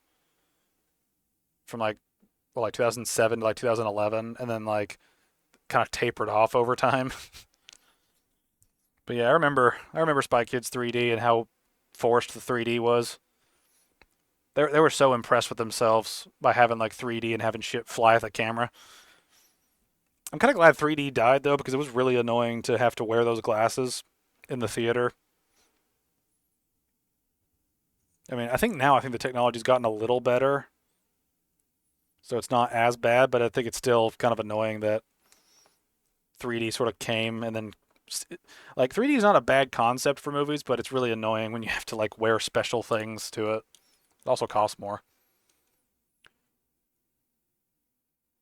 Dread was the only 3D film I watched that made sense. Criminal, it's never gotten a sequel. True. I've heard that Dread movie was really good. Was 3D ever any good? The IMAX ones were okay, but the normal theaters with red and blue paper glasses weren't that great. Yeah, I've heard a couple of films with 3D worked really well, but you have to... I've heard it's a thing where there are special types of cameras that help the 3D look better, and they and some films were converted into 3D after the fact, and so that's part of the reason why some 3D looks kind of shitty. But I know a couple of films were shot in 3D and they looked really good. I know Avatar, the first Avatar, was shot in 3D. You know, and it's one of those movies it looks beautiful, but it's forgettable as fuck. I think the third Transformers movie was also shot in 3D. And a bunch of other films where I know, like the Final Destination that came out around like 2012 or something was in 3D. I know there was like a Saw movie or two that came out with 3D around that time too. 3D is a good idea. It was just kind of overdone, I think, very quickly. It's also cumbersome to actually make work, it seems. Dread was made only for 3D and suffered for that and its rating. First Avatar was beautiful, but I agree, plot was just okay. Yeah. I'm kind of wondering if the third Avatar movie that's fixing to come out whenever is going to be like 4 hours long, because wasn't the first Avatar like 2 hours and 10 minutes or something, like average length? Then The Way of Water was 3. I feel like James Cameron thinks he's making Lord of the Rings every time he makes one of those. But it's just sort of like random random kitty blue people doing shit for 3 hours. It's very weird. I was very unimpressed with the second movie. The water was pretty, but once again, story is just okay. Yeah, the story seems more like a vehicle to just let James Cameron do James Cameron things for James Cameron, because James Cameron is James Cameron. You know? I think he just kind of does things for his own sort of sick pleasure at this point. Cameron loves water, Abyss, top-notch graphics. Yeah, Abyss looks really good for this day. Because I remember rewatching it with my family, I think like a year or so ago, and it looked pretty good. It's also just funny to think of all the sort of aquatic themed things that he's been involved in between Titanic, The Abyss, Avatar: Way of Water. He really likes liquid, it seems. Seen the sequels 3 times and can't remember anything. Yeah. Well, it seems it's Avatar is the most confounding thing imaginable, right? Because each film makes like $2 billion, and nobody remembers a fucking thing about them. Like, they don't leave any cultural footprint, like hardly at all, besides the fact that they looked pretty, you know.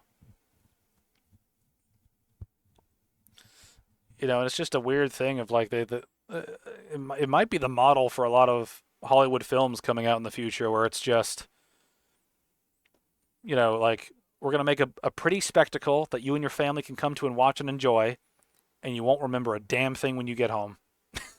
Maybe that's what they're going for. Who knows? I mean, it's clearly working, because, I mean, Avatar 1 and Avatar 2 are like the first and, like fourth or fifth highest grossing movies of all time. Now, granted, I have heard the budget of 2 is like $400 million, so it had to break $2 billion to make money, but it's weird. The non-stop sequels are blah, except Dune. I am loving Dune. Yeah, I've heard people liked Dune. I heard the TV show they made was shit, though. Like, it was sort of like it was like a bad feminist Game of Thrones, from what I heard. But I've heard the movies were good. I don't really have an interest in that series just because I've heard it gets weird the further you go into the book series. We really do need more new stories, because it feels like the age of reboots and remakes and sort of trying to redo the same stories is getting old real quick. Especially when they make them with like $500 million budgets that can never make a profit. It's just not feasible. I heard that too, and I'm very interested in the Bene Gesserit spelling. I don't know how it's spelled. But the Bene Gesserit are interesting from a concept form, right? They're essentially like concubines that rule in the shadows through manipulating men type of shit, right? Or maybe they're not concubines, but like from what I've read about Dune and know about them, they seem interesting. I suggest Dune. It does get weird, but I am loving it still. Yeah, I mean, I've heard it. I've heard it gets to a point where Paul turns into like a sandworm at some point, and like just full on transforms into a sandworm. And I was like, that's kind of like crossing a line, you know? It'd be like Luke Skywalker turning into a lightsaber at some point. It'd be like, it's just like, why? It just seems weird. Reboots, prequels, sequels, and reimagining are killing cinema. Yeah. Well, I don't think it's necessarily that those things are killing cinema. I think it's that they're not good, right? Because if they were good, then people would enjoy them, right? Because if you make a good reboot or remake of something, right?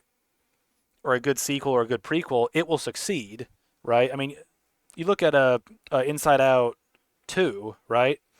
I've not seen it, But I really liked Inside Out 1, and Inside Out 1 did pretty good at the box office. Not amazing, but it did pretty good. But Inside Out 2 made like $1.4 billion just because it was a decent to good film, from everything I've heard, that people loved. And it's a good sequel. Similar thing to Toy Story 2 and 3. Both of those films are fantastic sequels. And they're good, and because they're good, people went to go see them and loved them, It's all the bad sequels and reboots and stuff that are, ruining everything.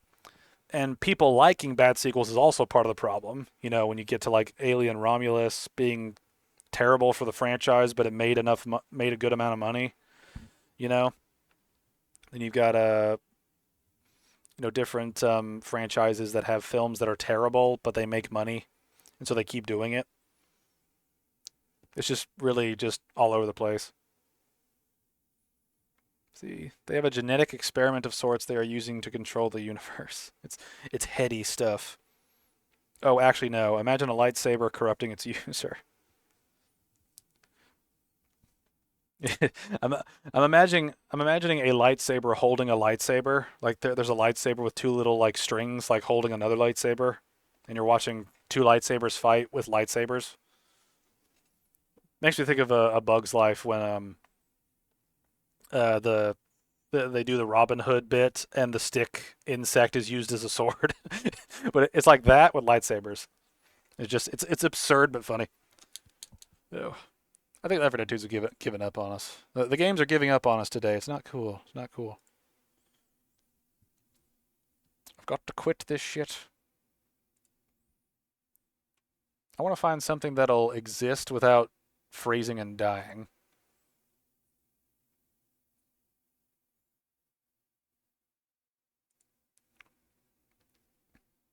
I might just load up some World of Warcraft or something, just because that's not crashed on me ever. Let me see. I like the idea of a saber being sort of haunted by its previous user and affecting the current Jedi or Sith. That's a cool idea. I mean, it also kind of plays into the sort of mysticism element of Star Wars that would be interesting. Because Star Wars is sort of a neat... I mean, part of the reason Star Wars is interesting is because it's sort of this blend of sci-fi meets like mystic fantasy, right? So it's got a cool blend of two different sort of things.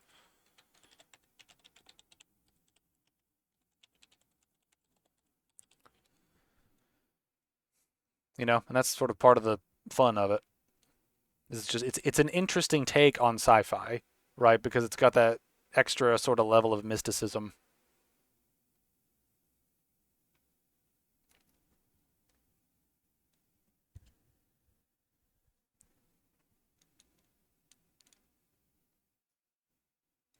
We've got so many like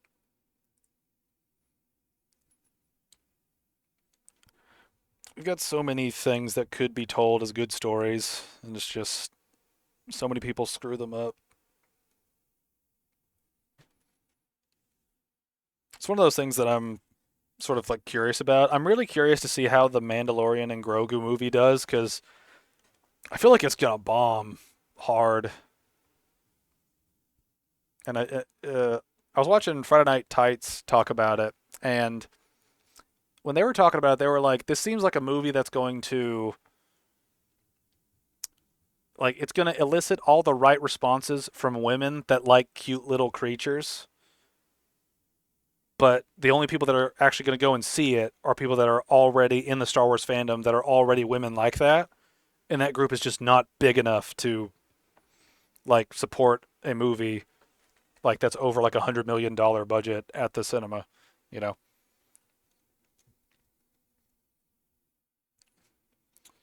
Absolutely, and call me crazy, but I wish the prequels could be redone. I'm fine with the political intrigue. I just want more fleshed out characters and a better Anakin downfall setup. I kind of agree. I think there's a lot of good ideas there that are done clunkily. I'm scared they're going to mess up Grogu. I really liked The Mandalorian. I mean, didn't they already mess up Grogu by... I mean, he's technically like 60 years old by his species count, right? And he still can't talk. I mean, by definition, he's kind of retarded. It's also just one of those things, too, where you've...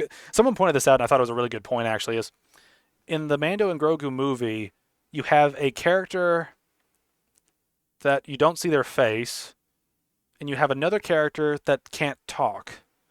So your two main characters are going to have a hard time emoting because one can't talk and one you never see their face. so it's just like, how are we going to, like, how is that even going to, like, be compelling on, like, an emotional level unless they just introduce a new character that is there for stuff?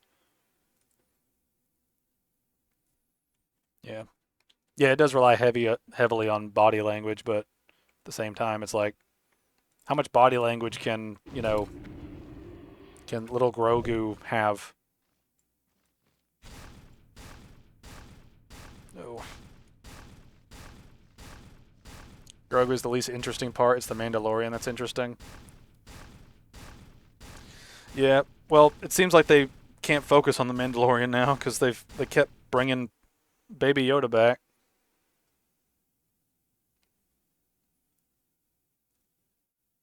It's just they've run out of ideas. They've clearly run out of ideas, and so they're just running through the list of things they have that they know worked at one point, and so they're just running out of ways to use it effectively.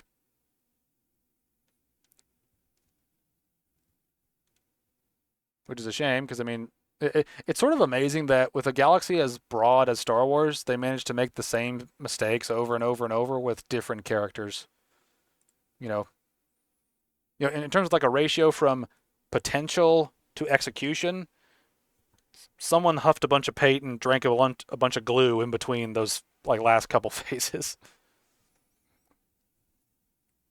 and it just severely hurts the whole thing when you have like member berries show up that don't do anything and it doesn't lead anywhere. Like having Luke show up at the end of Mandalorian season 2 didn't mean anything. Like it didn't lead to anywhere because Grogu didn't stay with him. Grogu went back with the Mandalorians. So what was the fucking point of using Skinwalker Luke? you know, but there's so many things that had potential that they just radically fuck up, and it's sort of a constant tale of caution for how badly a brand can be run.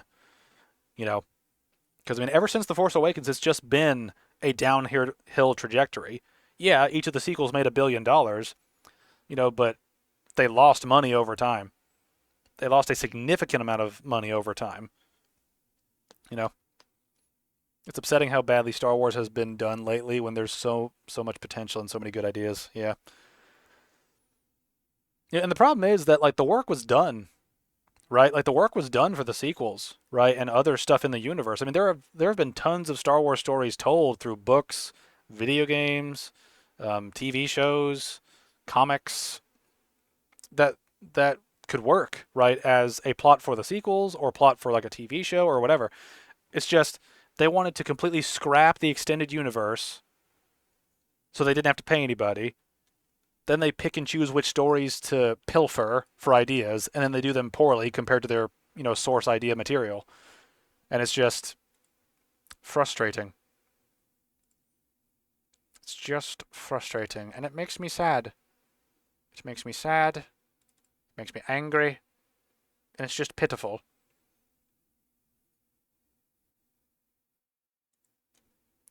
It's also one of those things, too, where just, when you look at sort of the trajectory of Lucasfilm under Kathleen Kennedy, the longer that they go without having a real success and she remains in charge is just another year of sort of speaking the quiet part, just not speaking the quiet part out loud, but it's just a confirmation that the only reason she is still there is because she has so much dirt on so many people in Hollywood, right? Because if she was a regular CEO, that, had a series of films with the biggest IP in cinema, and then, like, and then she is in charge, and it just slowly over time loses money, and every show just gets lower and lower and lower viewership over time, when the brand itself is dying and losing value consistently under that leadership. If it wasn't Kathleen Kennedy, she'd be fired. But because she's Kathleen Kennedy, she's protected. And that's got to mean that she's got to know a lot of shit about a lot of people. right? She must have some dirt on very powerful people for her to not have been fired by this point. Ooh. Controversial opinion. I like the idea of The Last Jedi and possibly pulling in Ahsoka and yellow lightsabers and the less black and white Force users. I mean, again, it comes down to execution, right? The execution is terrible in the sequel trilogy, and that's why a lot of their ideas fail. South Park killed Kathleen Kennedy. I was getting ready to say something real mean. But, I mean, it definitely brought public ire and satire to her, but at the end of the day, she's still in charge of Lucasfilm, right? And she'll retire when she wants to.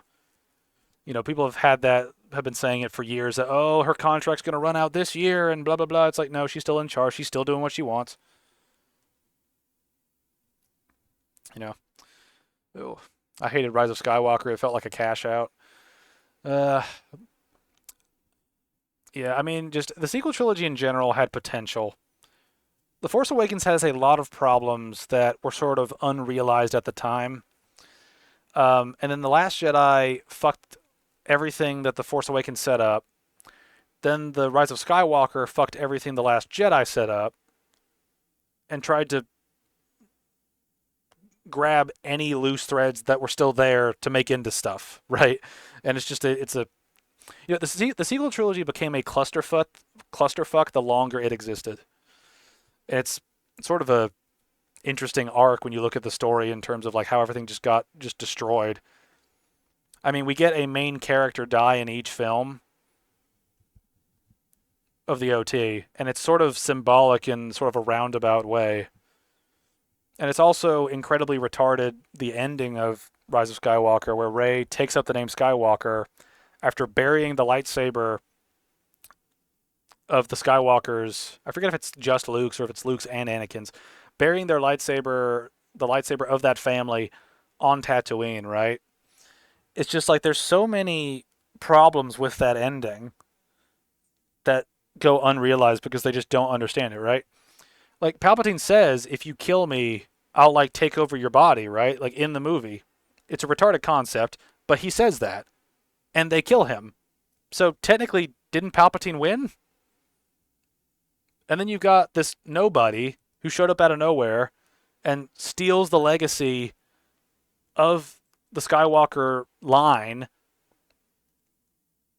And it's so emblematic of what Disney has done to Star Wars. They've taken it and fucked it and then stolen all of its valor and value.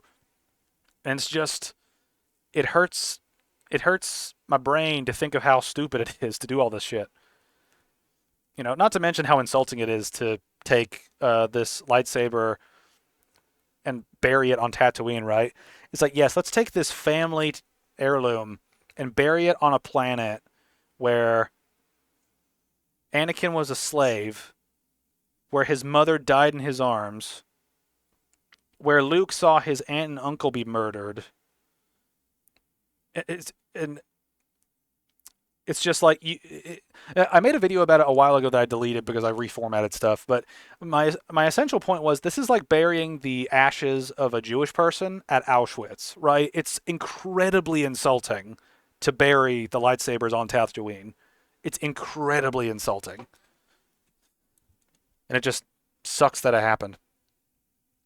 But the saving grace about all the Disney shit is that whether you like the prequels or not, the prequels lead into the OT, and then the OT ends properly. Like, there's a proper end in Return of the Jedi. So you can have the end of your journey, and you can just cut off the mythos there, and that's all you need, right? And that's the way I've treated it, right? I've shown my wife those 6 movies, and I'm not showing her anything else, because everything else just kind of ruins it, especially if you look at the Disney stuff. So and it's that thing where, thank God that George didn't have a part in half of the sequel trilogy and then Disney screws up the rest of it, right? Like, imagine if he imagine if he was there and he screwed up the sequels too, right? That would have just made the entire universe suck, but because the sequels are so detached, I can personally detach them and just keep the good bits that I like, and that's sort of a roundabout saving grace with all this additional stuff, is that you don't need it. It's not needed in the canon for things to work. so you can just ignore it, which a lot of people do. Anyway, see, kind of gutted we lost Ray Stevenson. He was a real ray of hope in Ahsoka. Yeah, that was just depressing, just hearing about that. Yeah, hope Rory McCann, another Scottish actor, does the character justice in season 2. I mean, this is one thing, right? I always hope for things to be good. It's just over time, I've begun to trust my instincts that hope is a faulty idol for Star Wars at this point. Just the chances are low that it's going to be good, let alone average, right? Yeah.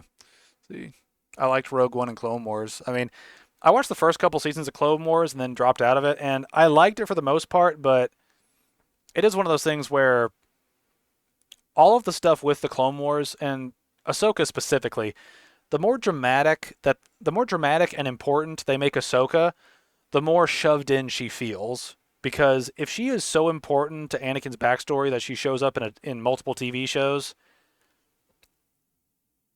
and yet is never mentioned in any of the mainline movies with Anakin Skywalker, you've got a fucking problem. Like, it's obvious that this is just an insert original character, right? It's obvious that she does not actually mean anything in the overarching universe. She's just Dave Filoni's pet puppy that he shoves into everything, right? And that sucks. Because he could have just left her as like a side character instead of introducing his, it's sort of his weird sort of self-insert in a weird way. And I know it's not like him, but I mean it's his character insert, and it's clear that he's got his dick is hard for nothing but Ahsoka, and it's annoying. Did you like Andor? I haven't watched it, but I've heard good things. I've not watched Andor. From what I've heard, it's a really good dramatic take on Star Wars. It's just a little slow. And it's sort of unlike Star Wars in a weird kind of way. But I've heard it's good. I've heard it's one of those things where if you like good drama in the Star Wars universe, it's sort of a good 2 seasons to watch. It's just a little slow, and it's not going to give you what you typically like about Star Wars, from what I've heard. Like, it's not super force heavy with the force users and stuff, and it doesn't have as many like action scenes as you would sort of like hope, I think. If Ahsoka is done well, I think she has the most potential, but agreed, you can't make her too big of a character. It'd have to be like Rogue One, kind of standalone. Yeah, but that's the problem, right? Is Ahsoka's defining characteristic is that, or her main defining characteristic, wow, I can't speak today. Ahsoka's defining characteristic is that she is intrinsically tied to Anakin in the universe because she was his Padawan throughout the Clone Wars, and she's fought Darth Vader at different points, right? They have done all they can to stitch her into the universe, but she still goes unnamed in the mainline movies, which shows how important she actually is, because if it doesn't appear in the movies, it's not important, because it's not important enough to be in a movie, right? So it's that weird thing where she just sort of exists. And she's sort of like a weird cancer in the Star Wars universe that won't go away, and she just keeps growing and metastasizing and spreading. Because the longer she sticks around, the longer she becomes a problem. And this is one thing too, right? I've got nothing against Rosaria Dawson for portraying her, but seeing some of those clips from the Ahsoka show, you can clearly tell that Hayden Christensen has a great muscle memory for the sword fighting he had in the prequels, and it's very obvious that Dawson just could not keep up with him. And that's not Dawson's fault, right? Like, it's hard to train for that sort of like fencing to that level of skill when you're in, like, I think she's in her 40s, right? So I mean, it's hard to do that, right? Especially when Hayden did that 20 years ago with a professional sword trainer to like do that with some of the most complex Star Wars fights we'd ever seen, right? And so just having Ahsoka fight Anakin is just sort of a reminder of, how disjointed it is, looking at Christensen, who is is still actually a good Star Wars like sword fighter, and someone who's clearly not the right physique for it, doesn't have the proper training, and is clearly just sort of intimidated by Christensen's like actual like it's sort of like watching like they're both faking it, right? But one of them actually has sword skill, and so the other person's a little intimidated by the fact that that they have that level of skill.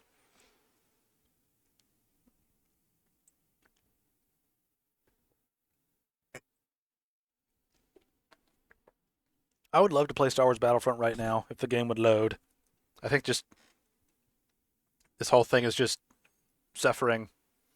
It doesn't want me to enjoy things anymore. It makes me hurt. It makes me hurt. I want to play a game while we chat. And I can't play a game right now. All the games I've tried have like frozen up or get stuck in a loading loop. I'm playing Classic WoW, got a 22 Druid. Oh, good. Yeah, I tried to play WoW earlier, but the game like crashed on me. Let me see if I can fix this now, because I did change like a major setting with it, so maybe I can load that up.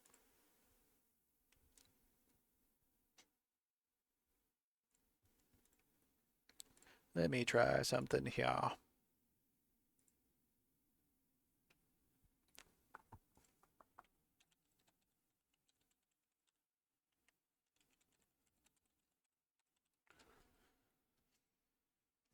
I need to load into the game, and I need the game to work. Please work, game. I would like to play thing and keep streaming for another hour or so.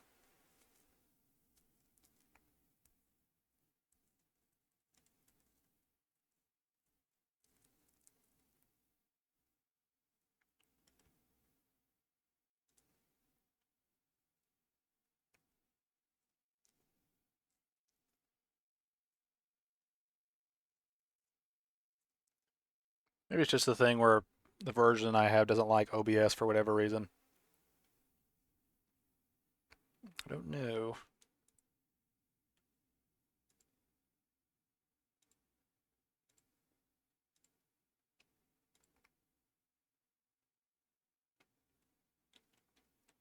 Alright, things seem okay at this point. And it's actually capturing it, which is good.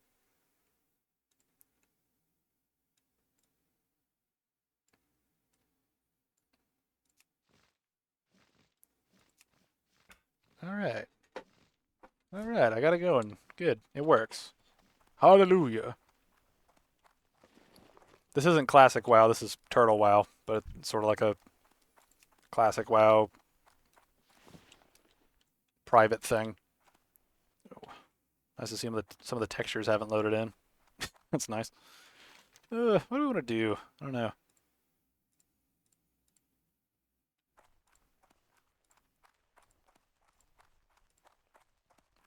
Could do some ratchet shit. Let's do some ratchet shit.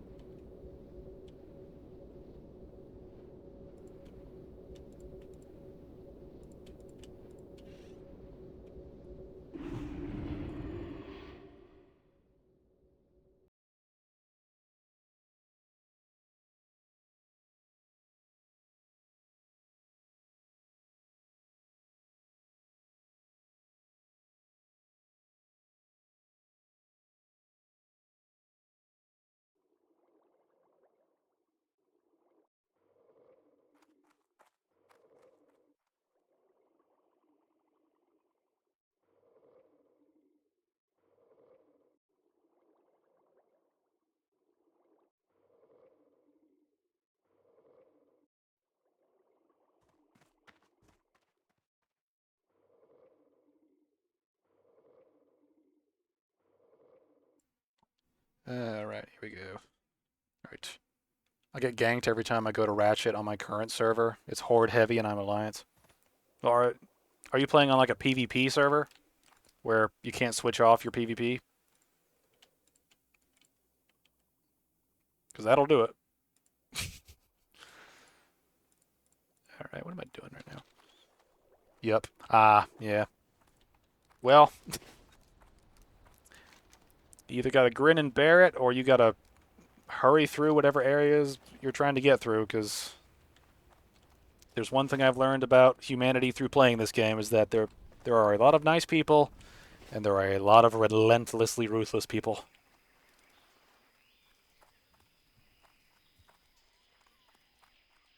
I wouldn't have chosen that, but my future brother-in-law is on there, and it's most populated. Ah. I mean, you can always have a character for fun. I mean, we've been playing on this server for a while now, but we switched over to this new server these guys just loaded up.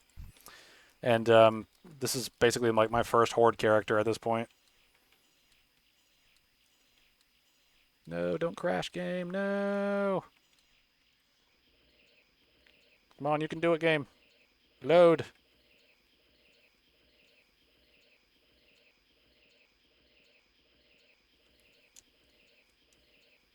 Damn it. Again. Just OBS doesn't want me to play games today, apparently.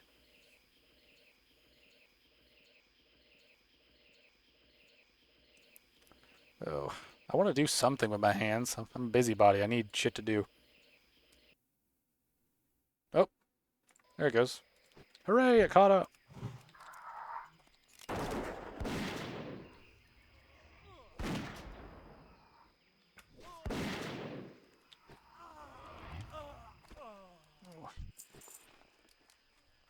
There's one thing. I need to see if my game needs to be updated or my graphics stuff needs to be updated.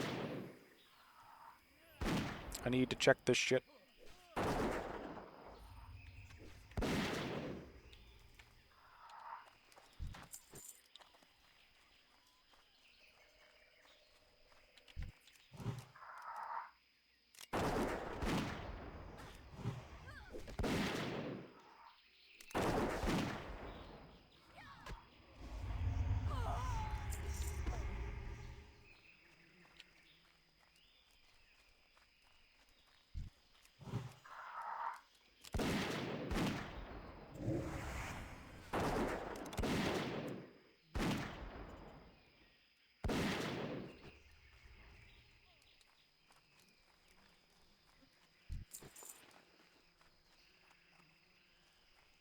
Let's see, what's his face will spawn up here somewhere. I gotta kill me a troll.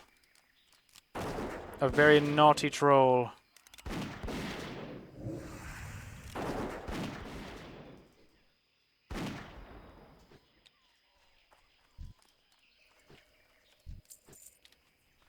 I forgot that rogues can use guns.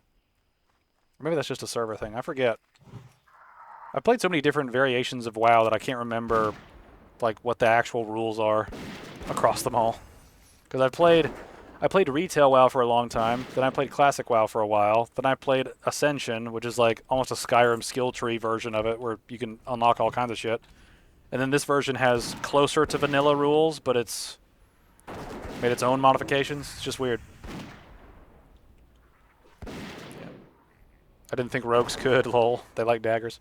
Yeah. Well, they're best with daggers, but they do have the ability to use ranged weapons, I think. I know they can use throwing weapons in most versions.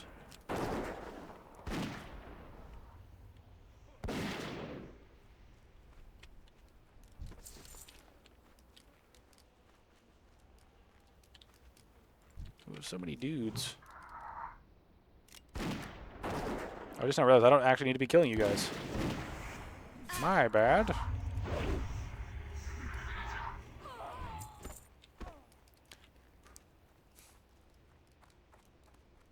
Let me go back down here. Yeah, I think they're all waiting for the troll to spawn here.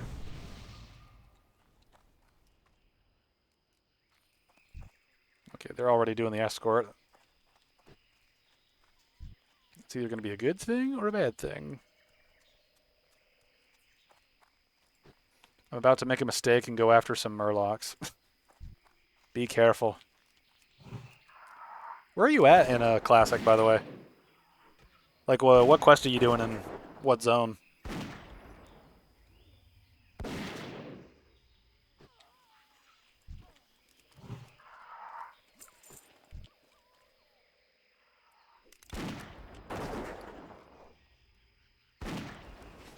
I'm in Menethil Harbor. Ah, okay. Be careful.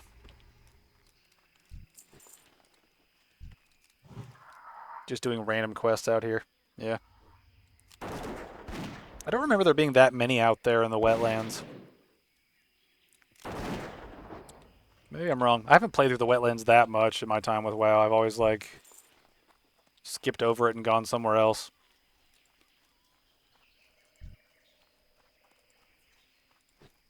It's usually one of those things, if you're a Horde, you skip over that area entirely, and if you're Alliance, you can play up to, like, 30 by, you know, playing in Duskwood.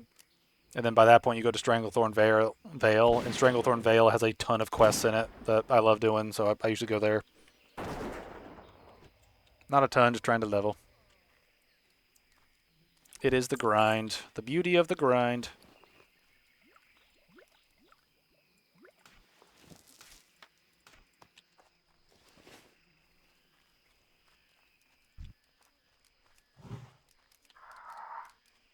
This is one thing that I've missed about some of the other games I've played that have been sort of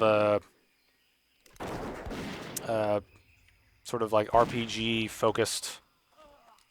Is one game I really liked playing was New World, which is sort of like a RPG. It's one of the few games that Amazon made, and it's not a bad game, and I like a lot of the mechanics in it. It's just one of those games that doesn't run very well for a lot of people.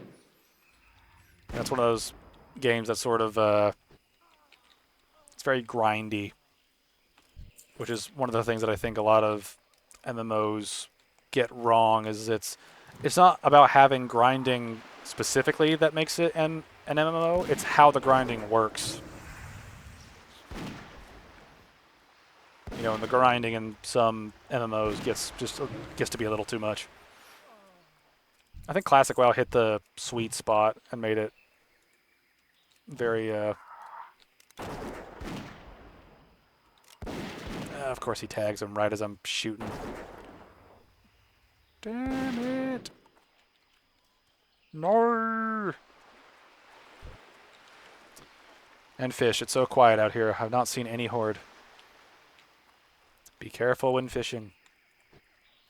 Yeah. That's the thing. Most horde don't have a reason to go to the wetlands unless they're going... Actually, now that I think about it, I don't think they actually have a reason to go through the wetlands at all. I don't think there's actually a point, because all the neighboring locations to the wetlands are usually Alliance focused.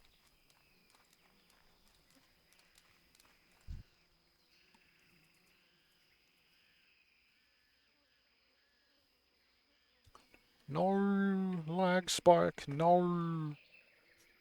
No, no, no.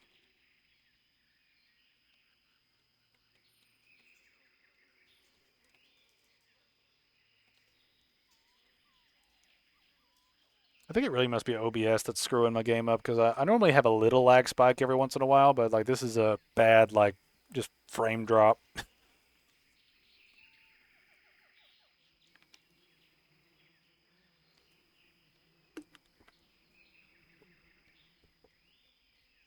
It's like, what do you play your WoW game at?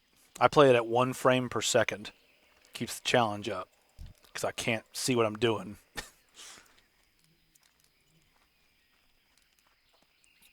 Oh, this is one problem. There's a billion people here, so I'm gonna have to be mindful of that.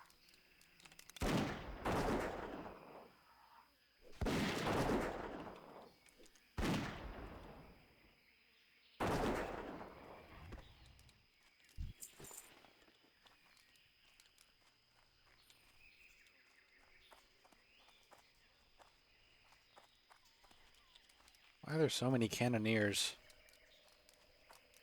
We need more brigands.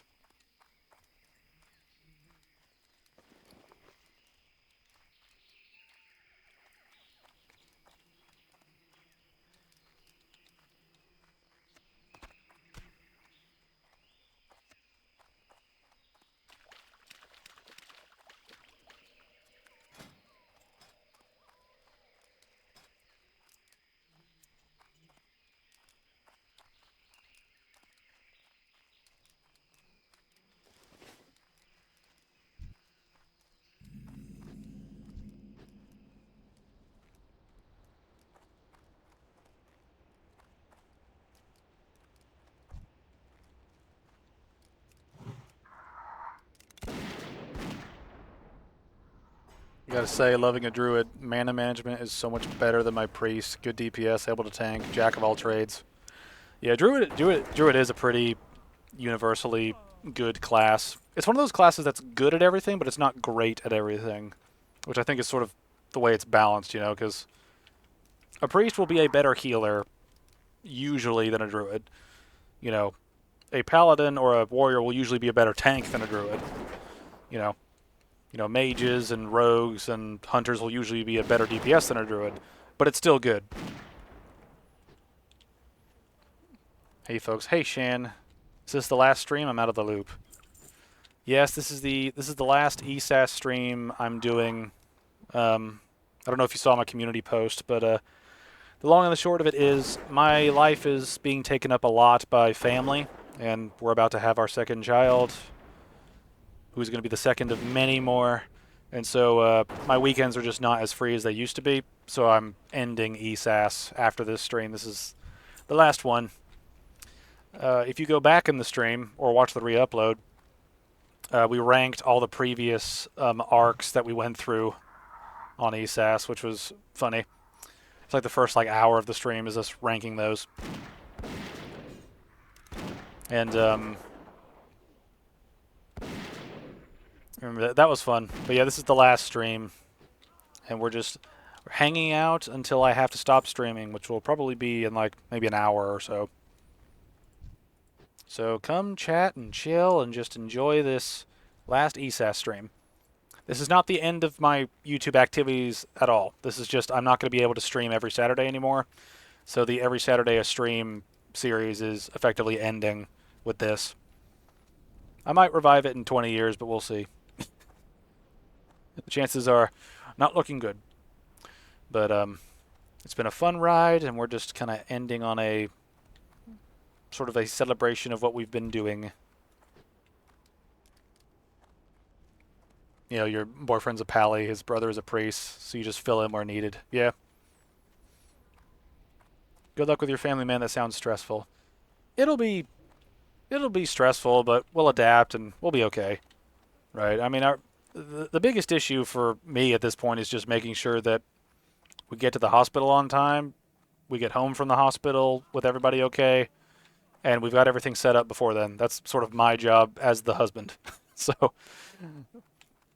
you know, it's basically it. But everything else we got down, and our first kid's not been too bad. He's pretty chill. He's pretty chill.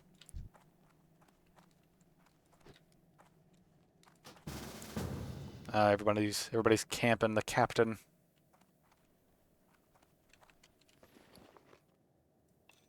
Camp that captain. Needed first aid in the first grade.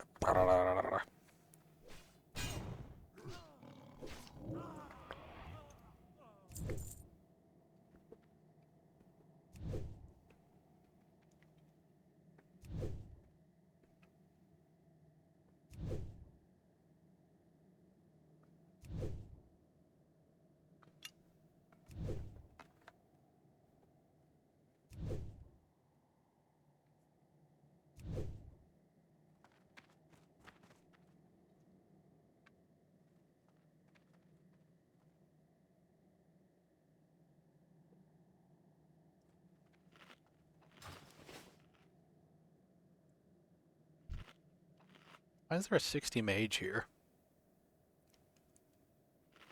Also, why is there Draco and then Draco D? I wonder if they're alt tunes or something.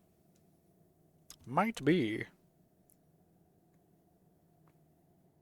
This is one thing that I don't like about this server I'm on, is that it's very crowded. They've got about 10,000 people that play the game, and they've got 3 servers running. 2 of them are regular servers, and then one of them's a PvP one. And there's just not enough. There's not enough room for some people to do things on certain days, like today. It's hard to play on a weekend when, everyone's doing shit.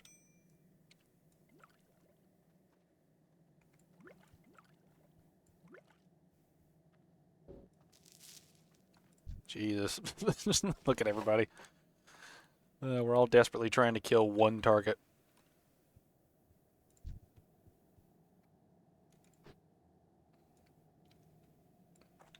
Is there anything I can craft while I'm here? Since I got nothing to do for however long it takes this one guy to spawn.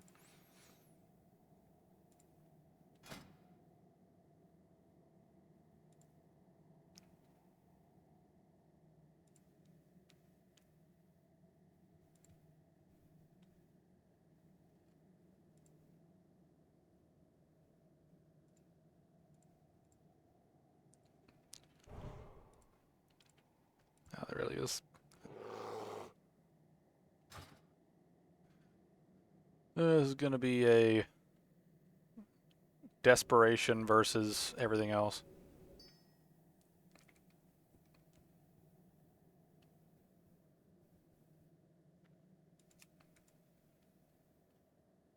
There's one thing too, like because of how many people are here, the spawns are not like adjusted sometimes. So you get things that either spawn crazy fast in some of the starting zones, or you get stuff like this in the real like game where just nothing happens for an extended period of time.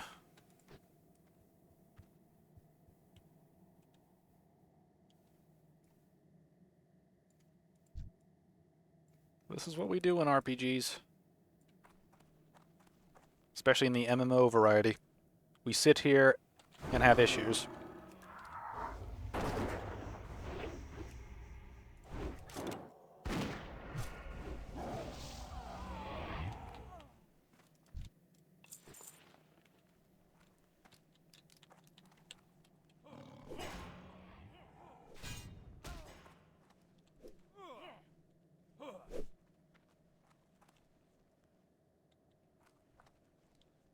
Alright, can we survive? Big jump? Yes, we're okay. I know there's an escort in this building that spawns at some point.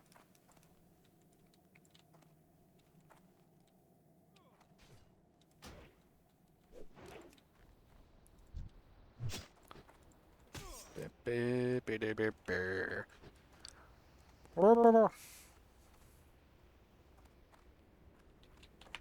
have so many more of them to kill. So many.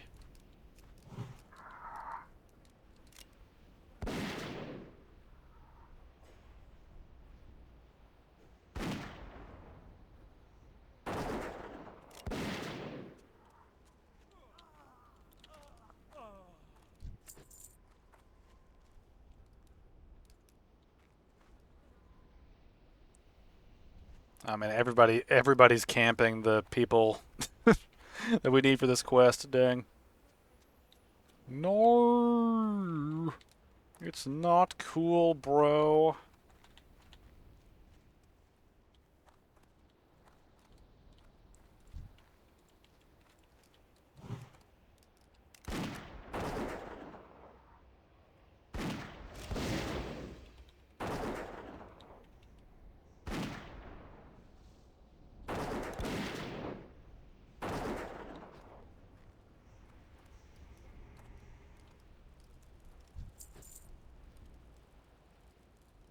Yeah, there's a bunch of people fighting or camping up there as well. It's just so much.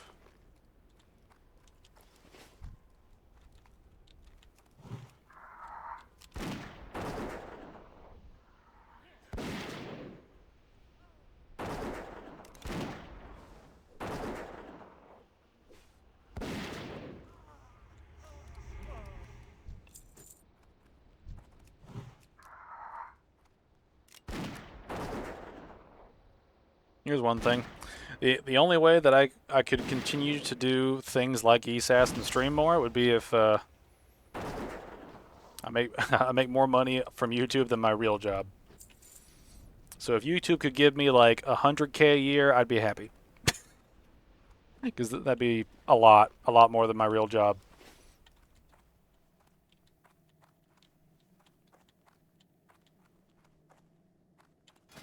Oh, is my pet leveled up yet?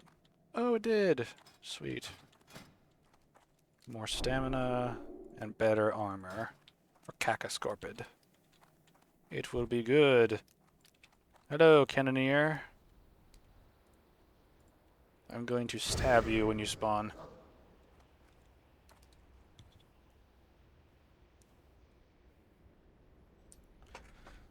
There's going to be a lot of sitting here just waiting, I think. A lot of sitting and shitting.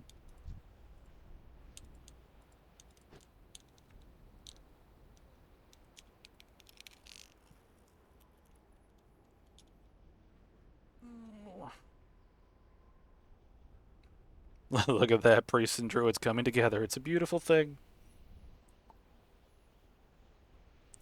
That's one thing that I have missed playing a lot of the sort of single player games that I've been playing over the past couple of years on YouTube is it's nice to play multiplayer games with chat again, you know, because they're helpful, you know, for finding other people to help you do stuff, but they're also just fun to watch people chat and talk about stuff.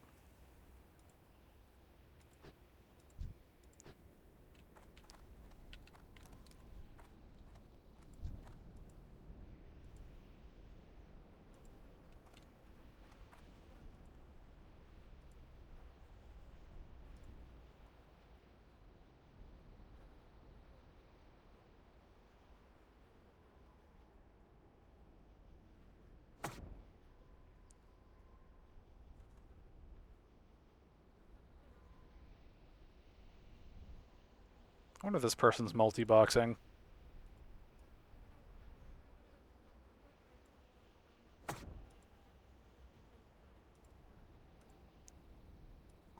This feels awkward and inhuman. Yeah, because they're following on him, so they've got to have some weird like AI thing going on.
Sitting here waiting.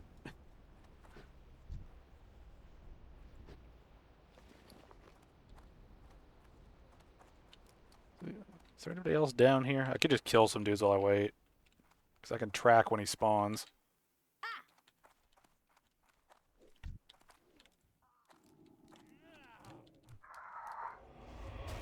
Oh, whoops.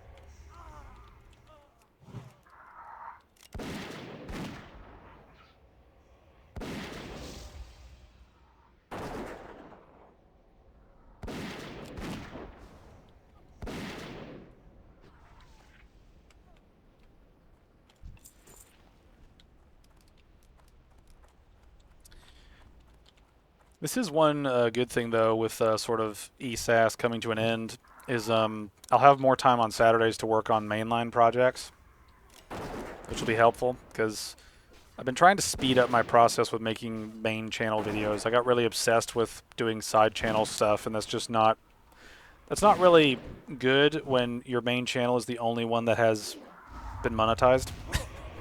So it's like, you know, it's just not good to, you know, have all of your best eggs in the wrong basket that you don't take home. It's a really weird metaphor for it, but hopefully you get where I'm coming from. But this is one thing that will be nice, is I can spend more time working on projects on Saturdays and doing other things. Because as much as I like streaming, the only way that I'd be able to do what I want to do on YouTube, like fully, would be if it was my full-time job. You know. And that's just not going to happen at this point.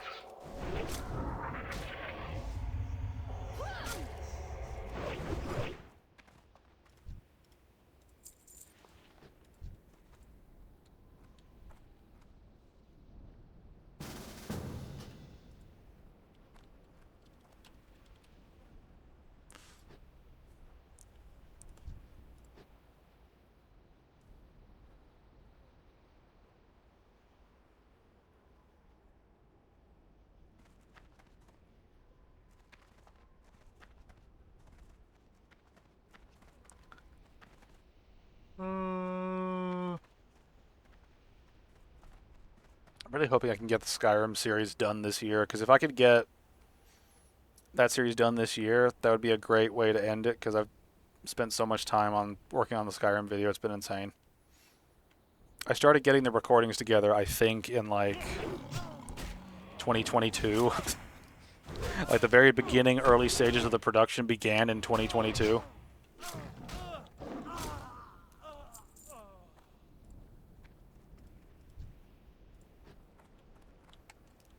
So it's going to be weird, like, wrapping the series up, but it'll be very nice to get it all off of my hard drive. Oh, shit. This is bad.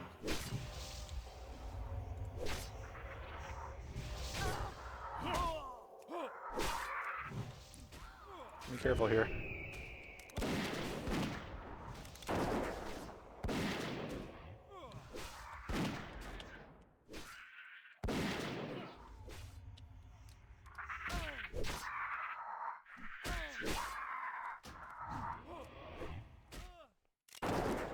Thank you, Scorpid. Well, I didn't die to the Murlocs. Good job. Murlocs have a nasty history of being nasty.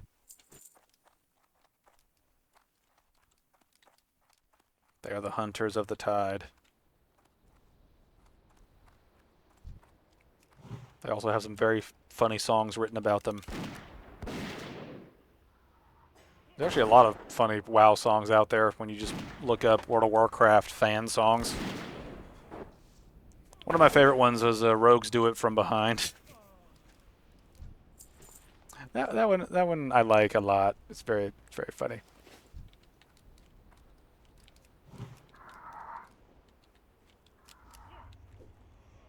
They're my least favorite. They can be very annoying.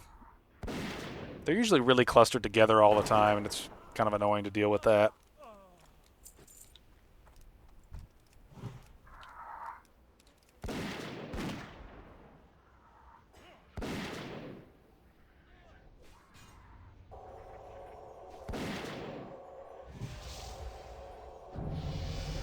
Aha, bitch, I leveled up.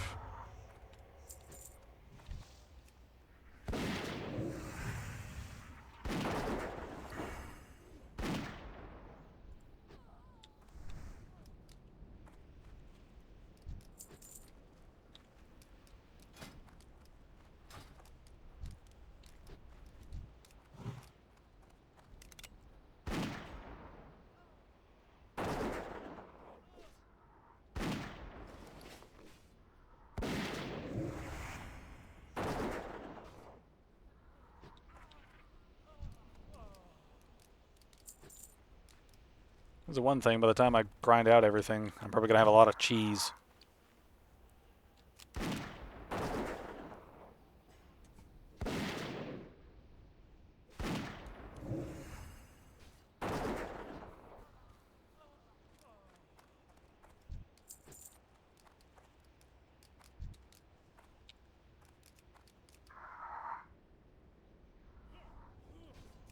Oh, shit, there were 3 of them in there.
did you respawn so quick?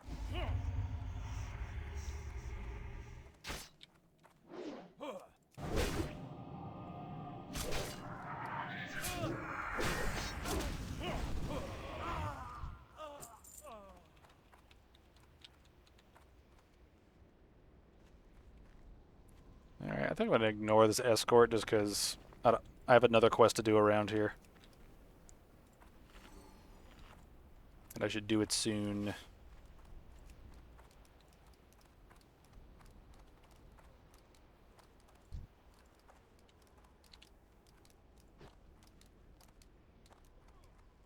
so many dudes in that building.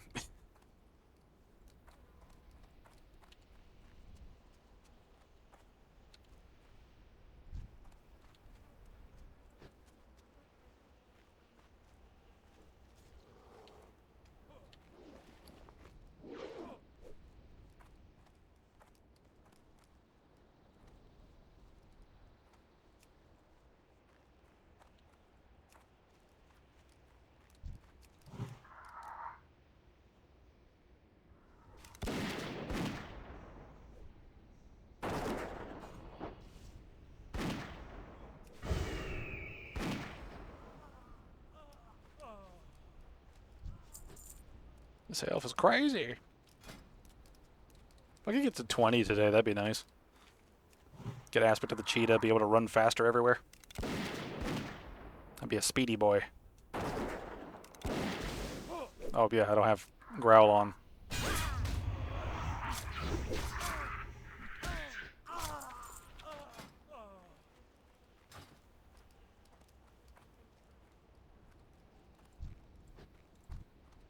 One thing that's kind of cool about Turtle WoW, which is this version I'm playing, is that they made a special melee build for hunters, where you can like get up in the enemy face with your pet, and you can get bonuses to melee damage. You can attack faster. You can regen a little bit of health through damage dealt in melee form.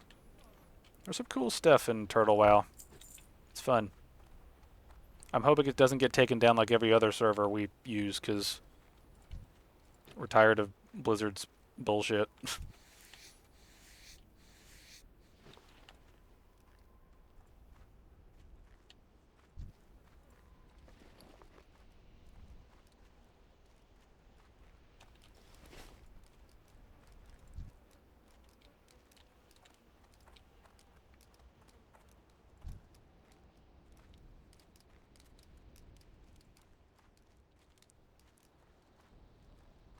Run, little rogue!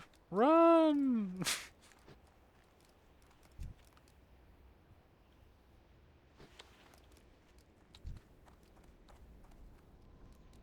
Banania. Remember, maybe it's Banania.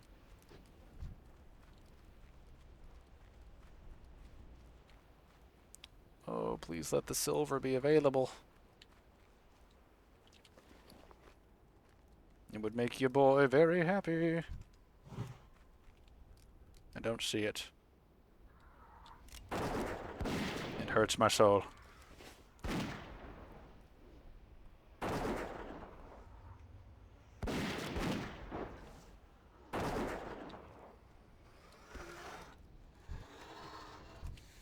Oh, it is here.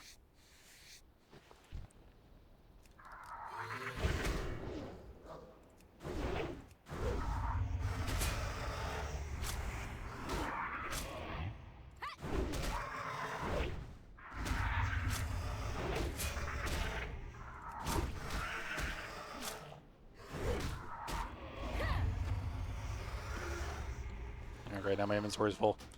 Go away!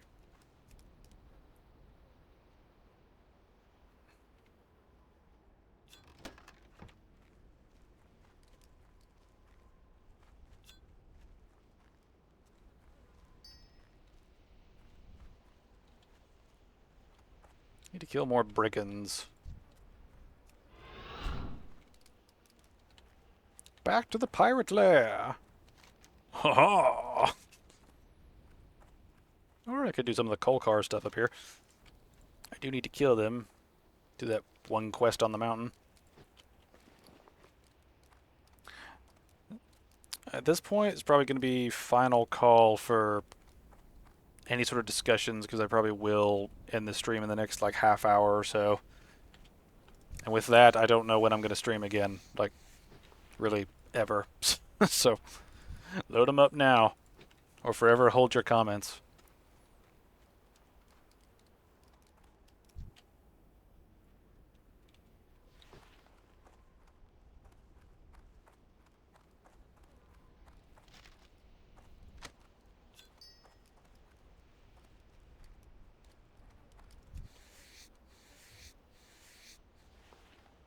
No, I don't need that milk. No.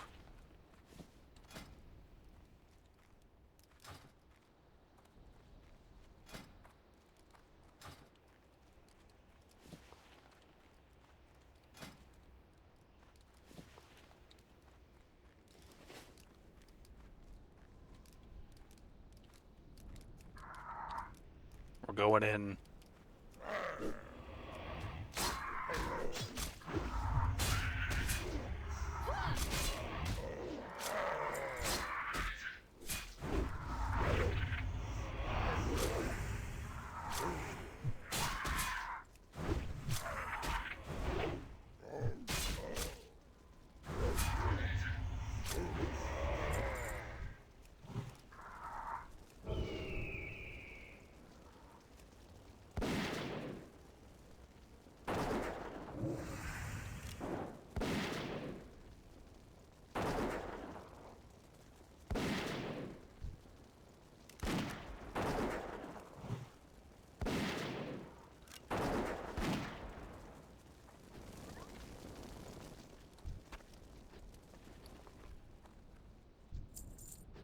I just got too much crap.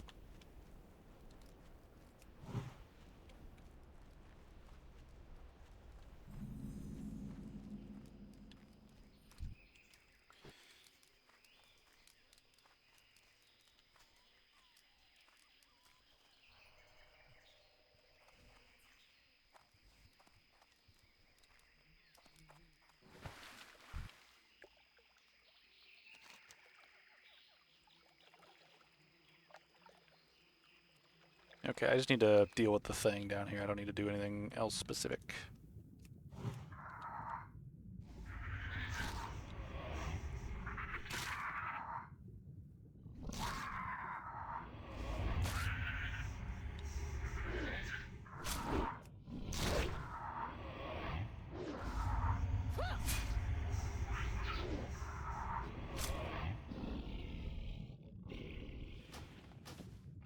I would love a little companion. That would be adorable.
best friend. Sweet.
the fuck? Get back here.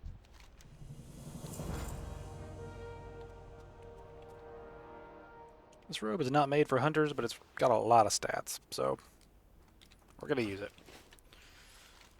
Alright, I think we drop down this way, kill some pirates,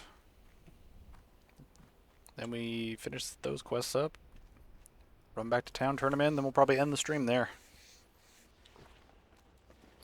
Ah, crap, now I can't loot it.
Let me get a shot in. Damn it. Oh well.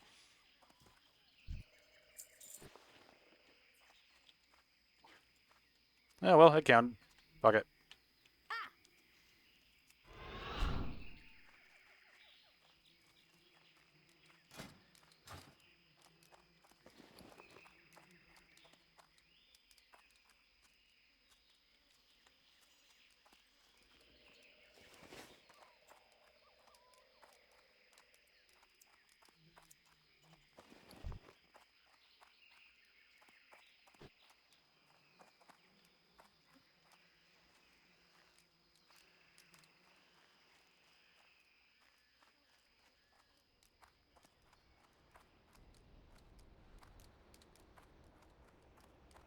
Yo. Hey, yeah. Hello.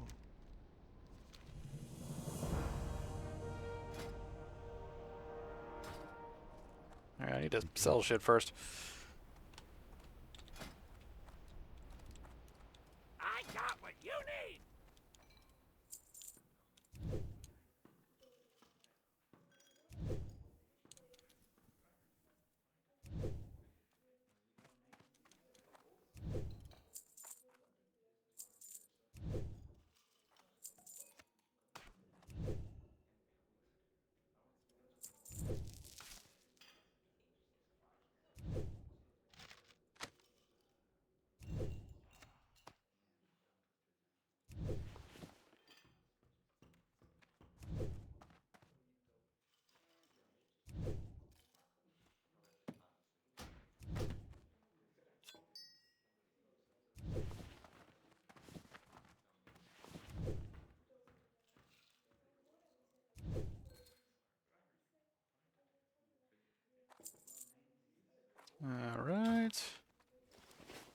Now we can turn in some quests. Greetings. Greetings. Till next we meet. Greetings, Smithers.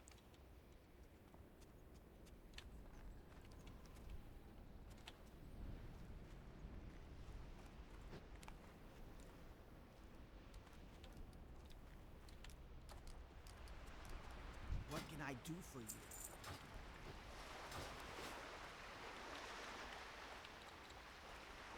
Time is money, friend. Be good.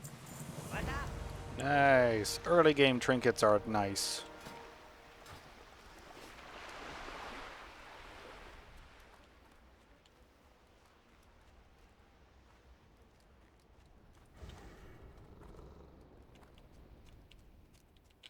Yeah, just questing away over here. It is so much more fun as a druid.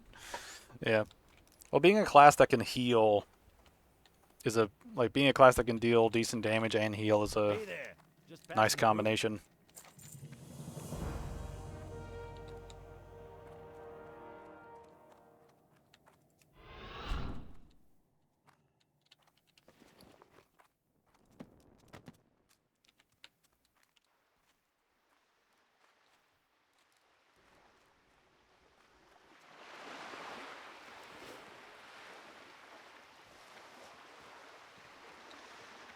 Yo.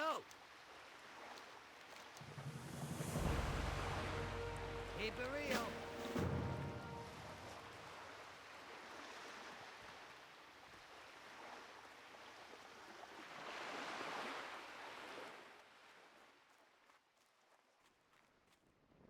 I wish gathering herbs didn't break stealth. That would be nice. That would be really nice. There's a lot of things that sort of like are there for mechanical reasons Welcome in to games Red. sometimes that really just Hope you're looking shouldn't. for work. It's like if I'm invisible, I should be able to do stuff without becoming uninvisible, right? I've had this problem with multiple games, not just WoW.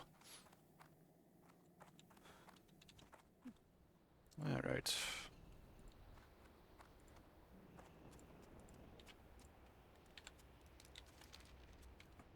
Alright, it is time to fly back to the crossroads. Time is money, friend. And then we will wrap up.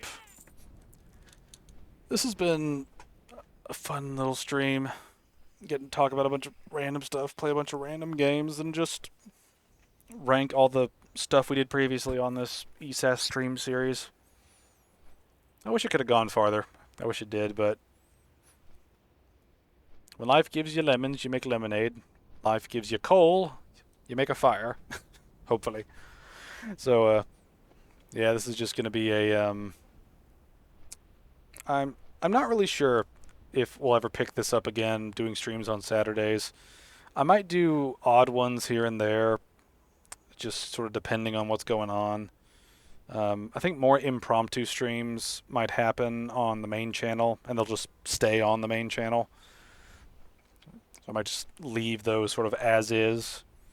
Because it is fun to stream regularly, but it is sort of a thing where just like it's hard to know when you're going to be able to stream when life sort of happens. So it's sort of all over the place in that regard. But all good things come to an end at some point. And this has been a whole lot of fun. And yeah, just to recap, this is the end of ESAS as we know it. I don't think we'll pick it up again just because of the way life is. I'm leaving the channel up. I'm leaving all the ESAS stuff up on the ESAS channel. So none of that stuff is going to change. The only thing that will change is I won't be streaming specifically on Saturdays for the ESAS channel. I might still stream on Saturdays if I have, the time to do a decent stream and if I feel like streaming. So it really does come down to sort of how things pan out over time. But this has been a fun little journey. I wish we could have kept going. But we'll have to see what happens in the future. And once again, just a reminder, I'm not quitting all my other channels, doing stuff. Those are going to stay where they are and keep happening. It's just I can't stream regularly on Saturday anymore. And if I can't do that, then this streaming channel and series just doesn't really make sense, you know, for lack of a better word. So with that, I'm going to have to bid you all adieu, and I hope you have a good rest of your weekend. Hope you have fun with all your video games and your lives and all the other shit. And yeah, I guess the next thing I'll see you guys in is probably the next video. So thank you all for watching, and God bless.